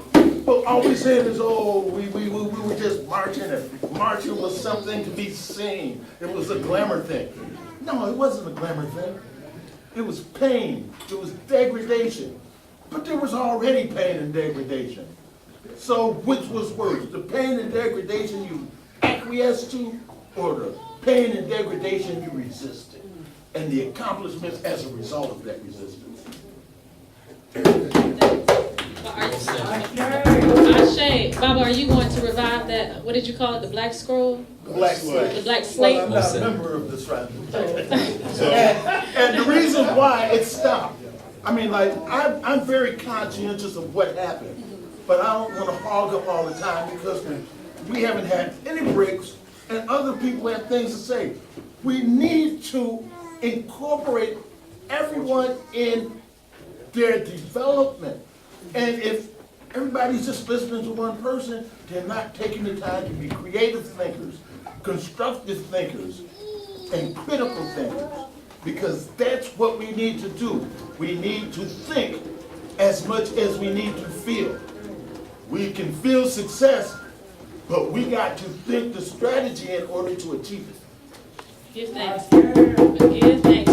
We're going to take two more questions. I had the sister in the back and then here, simply because neither one of them have gotten a chance to ask a question yet. We can respect that. I'm not skipping, but I'm going to have both of them ask their questions. I didn't know if you had any comments up here before we moved on to the next question. Well, I just want to say quickly, as a member of the Shrine, I joined well after the 70s. But I will say that a lot of times when we're thinking about movements and making changes, we get frustrated because everybody's not on board. Everyone will never be on board. It never has been a situation where the majority of people got on board. It's always been a small group of committed people that have made the change. But I think that for me, one of the reasons why I joined the Shrine, and I encourage people to join organizations, is that the Shrine has infrastructure. So organizations that I used to organize with, we were had to find different places to meet. And I didn't go to church for a very, very long time. But when I came here and I heard about like land ownership and, you know, owning the whole block and owning, so I said, that's real power right there. So for me, like, you know, when we talk about things that are here or things that are not here, things that used to be here, let us also be conscious. I think even members of the Shrine sometimes, we sometimes are down on ourselves for things that used to happen and are not currently happening. But the real power is here. It's in the people. It's in the infrastructure. You know, the fact that we have consistent places, and when the people are ready to move, they have a place that they can congregate. So that's real power to me. Shrine isn't the only place that has that, but it is a place that I found that has it. So be conscious of those things and make sure that the people that you're organizing with, y'all are starting to build, you know, infrastructure. Y'all have land, pyramids, y'all have things, you know, so that when people are ready to move, when people get frustrated, when another brother is killed or sister is killed by the police, the fact that that there is a repository for a place they can put their anger and organize, we can't take that for granted, right? And we can't blame people for going and marching in the streets and doing different things that we say that they shouldn't do, but we haven't done a job to make sure that they have a place to go when they feel that anger. Well said. We're gonna move to our last two questions, Sister Lindsay.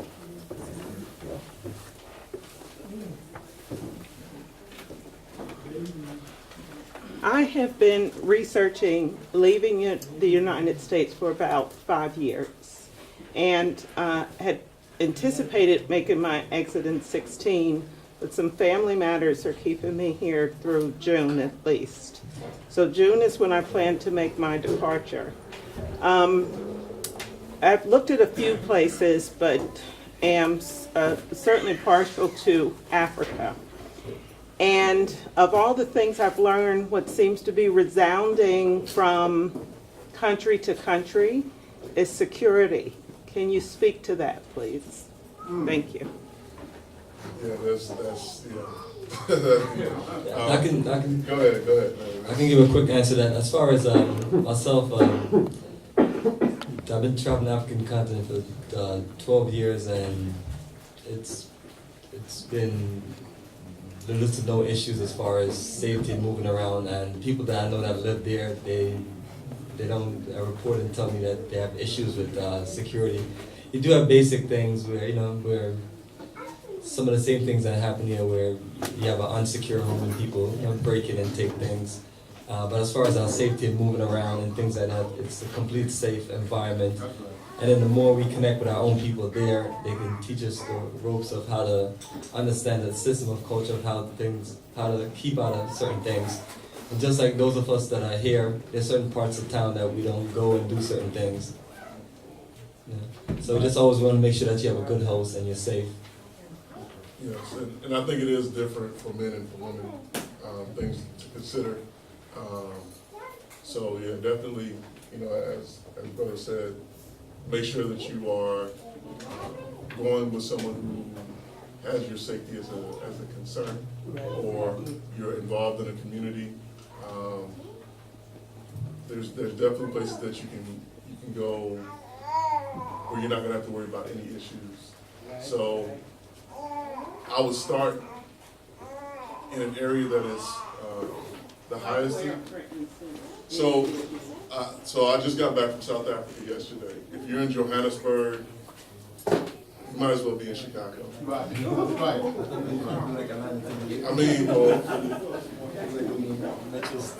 It's very,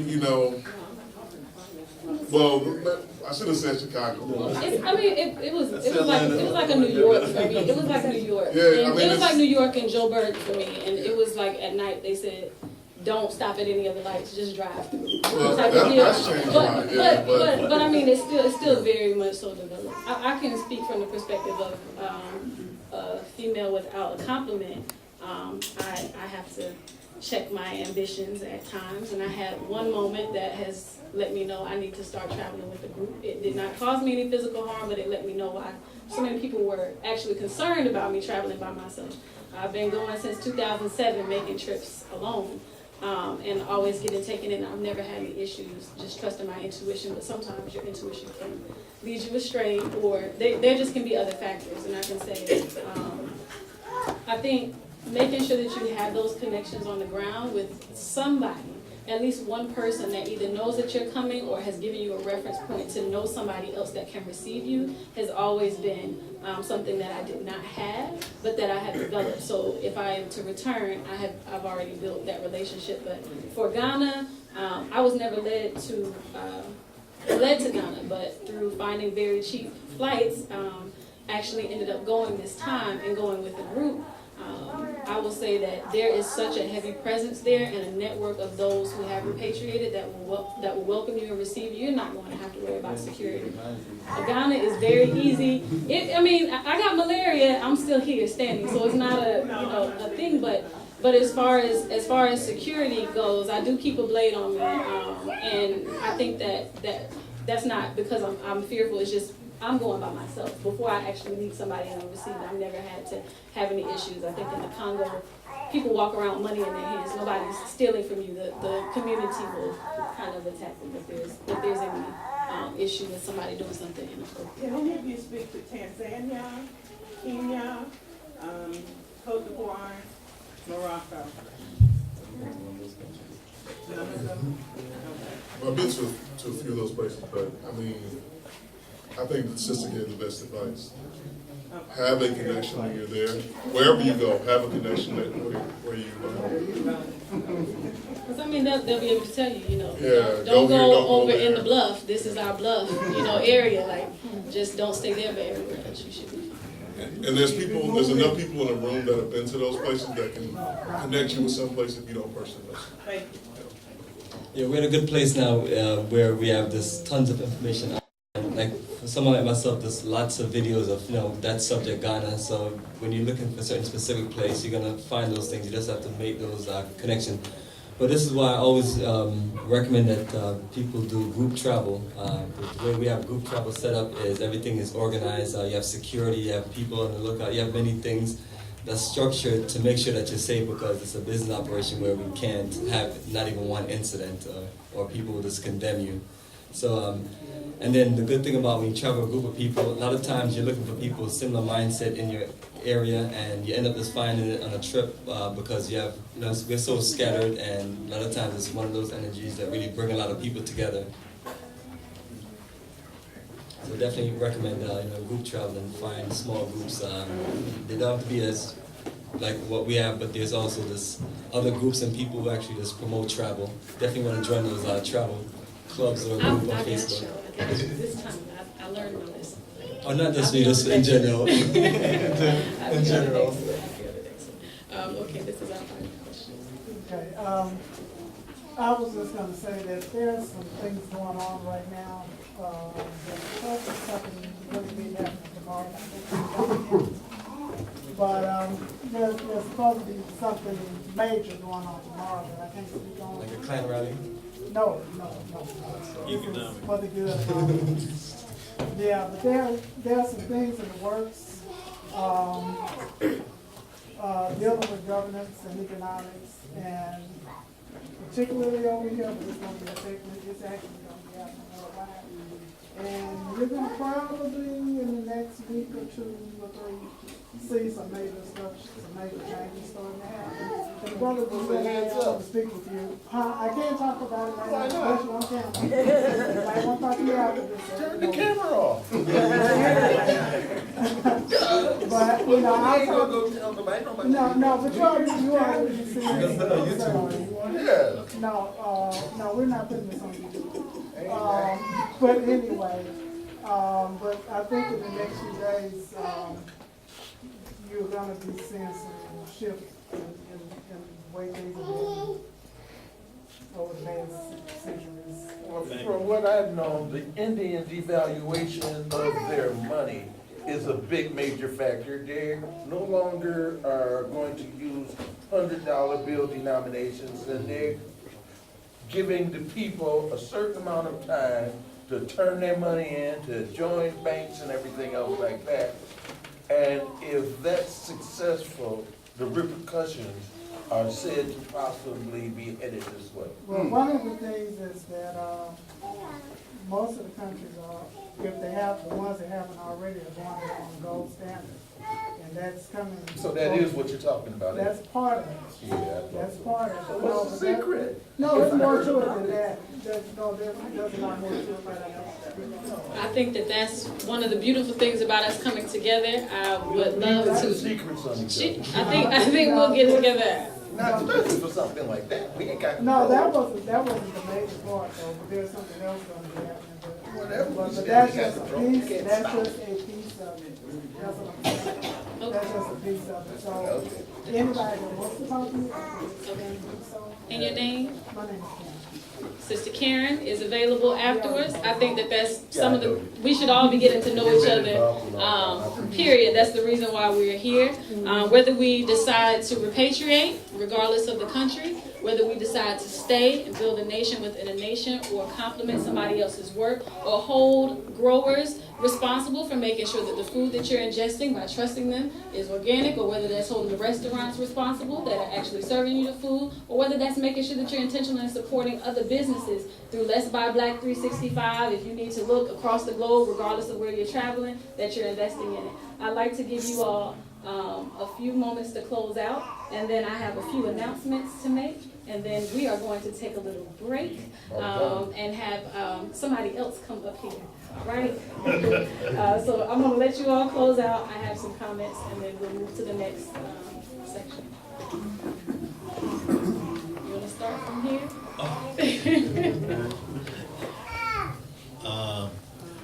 Like I was saying, I think the biggest thing is to go. And when it comes to safety, you know, there are a lot of ways to do it. Like we were saying, going in a group. There are expats organization generally for most countries. But like I said, accept the consciousness that your Creator gave you the whole world to have dominion over.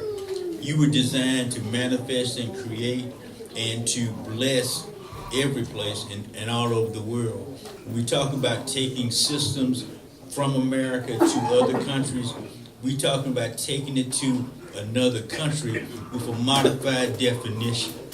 A modified definition of capitalism is more collective and more community as opposed to individual, which it is here. So we can take the same systems but with a new definition. Stop living by Webster. We are creative, and as you redefine the definition of community, you redefine the definition of love, you redefine the definition of your values by what values truly are, which is the value of community, the value of family, and the value of a new definition of love. Once you get outside of the U.S., like she can tell you, it's a whole nother level of love out there that we are not even aware of. We think we know what love is. We think we know what friendship is. There is a bond once you leave the United States, whether it be Africa or anywhere, because the Africans have planted that seed in every country in the world if you get off of this plantation. That's right. All right. You just have to go. As for protection and safety, it's tough turf everywhere. You know, it's going to be a tough neighborhood, it's going to be gangs, but your spiritual consciousness will lead you to protection. Just like a dog can smell fear, it's turf. We know turf, you know. Like I said, my place in Panama, I stay where the regular people stay. And people say, well, I want to rent your place. I say, you got to know how to walk the walk, brother. You know, you have to walk in confidence and know who you are and where you're going, and that you're divinely blessed and protected by your Creator in all that you do.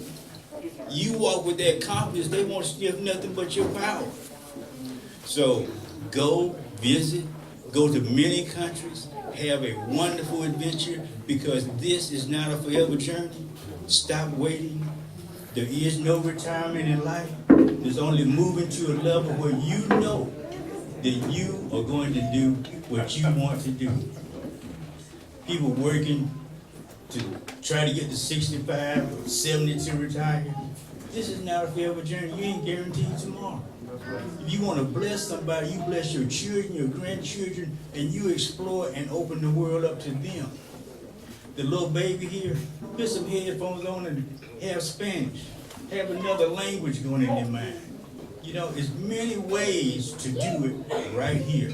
We've talked about growing your own food, taking control of your nutrition and your health. Don't let this processed food, this high salt, give you every disease that keeps you right here. But once you get outside the plantation, the brother told you that you get another healing experience just from being on the soil. So you have to leave in order to go. If you never go, you never know. That's right.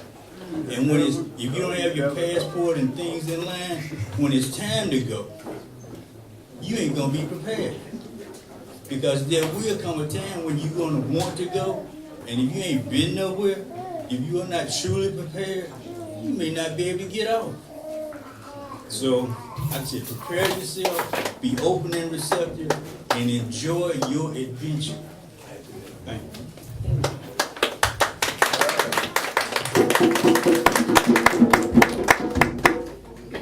Excellent family, Bomani Tamba here. Just wanted to share a few closing out points in the subject that I really deal with is preparation and doing business in Africa or repatriation.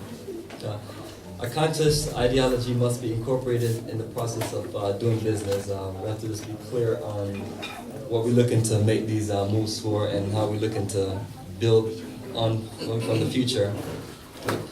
Focus on working smarter and more for collective energy.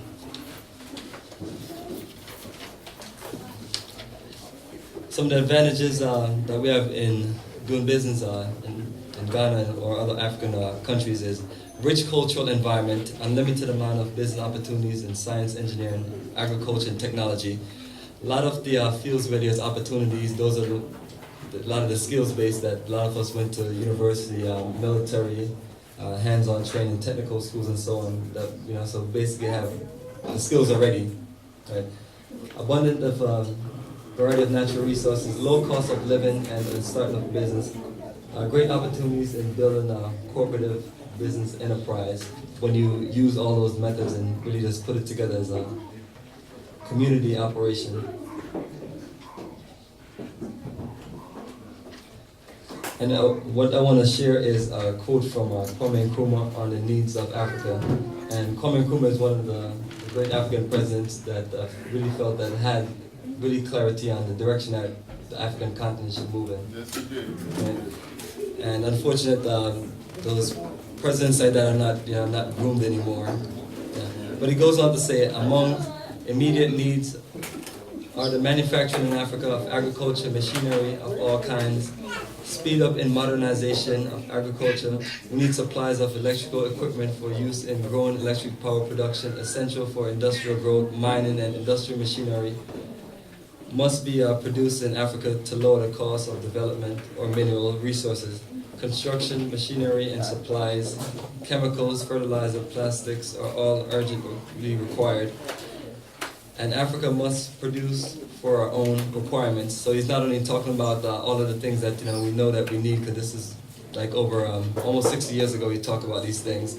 He also saying that we have to get into the fact of just being more manufacturing. So Kwame Nkrumah purposely organized the country, Ghana, to where you have land based around the country designed for industrial development. So I'm also going on to say that it is an ideal country where if we need to make certain moves and put our strength together, that's one of them, especially if we don't want to just try to just keep on mapping out which are the 50 South African countries we need to make a move on. Right. He also goes on to say different regions in Africa suggest the production of iron and steel, non-ferrous metals, engineering supplies, chemicals, fertilizers, cement, and so on. So he's also saying that once you organize your continent to where you can have different regions do certain things, you formulate that foundation to where you have a continent that can fit us and really accommodate the things that we need as a people. We always talk about how scattered we are, so that's what I'm always talking about, the move to Africa to empower the continent. All right, so family, appreciate everybody's energy, and if anyone have any questions or want to connect with me, I have these postcards that have all of my information, Facebook, YouTube, website, and I'm always available to talk and share any information as far as what I can do to contribute to our people here to make a difference. All right, once again, family, Bomani Tamba, African Black Skills Investment. I'll say that what I want to leave you all with is just invest in yourselves first. There's a saying that when the student is ready, the teacher will appear. But also when community is ready, it will also appear. So invest in yourself, save $10 a week at the start, and save $20 a week, and then you'll start meeting other people that are willing to do the same thing. You don't even know what you're saving that money for. But when it's time for it to appear, it'll be there. I'll just leave you with 2 book suggestions to read if you haven't read them before. One of them is The Richest Man in Babylon. Hopefully the Ultimate, that book. If you haven't, please read that book. And then the other one is Who's the author? Okay, I don't have that book. There we go. But that's a really good book. We talked about saving and then the other book that I would suggest, and there's a lot of books, but these are just two that I would suggest, is The Mental Mentor. So if you haven't read The Mental Mentor, please read that. What's the name again? Which one? Lab. Mental Mentor. Spell it for METUNETER.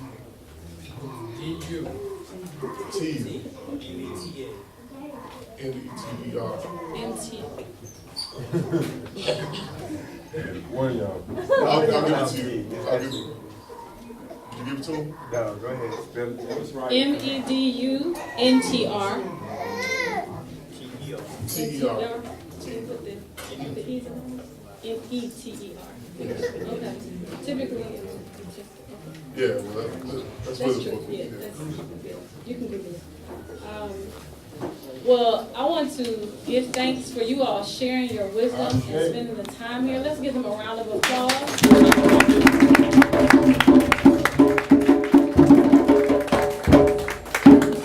do give thanks. There are so many ways that you all can reinvest in yourselves. If you're not familiar with ULU, Us Lifting Us, That's right. you all need to make sure that you're familiar with it. Baba Hakima, Mama Tamu, many of us can point you in the right direction, or you can just look it up online. I was going to say lift us up online. But it's Us Lifting Us, and the other resources have been recorded. If you are looking to connect with these brothers, please do so after we have concluded. We want to give thanks to the vendors. Give another shout out to Mama Tamu's Kitchen in the back.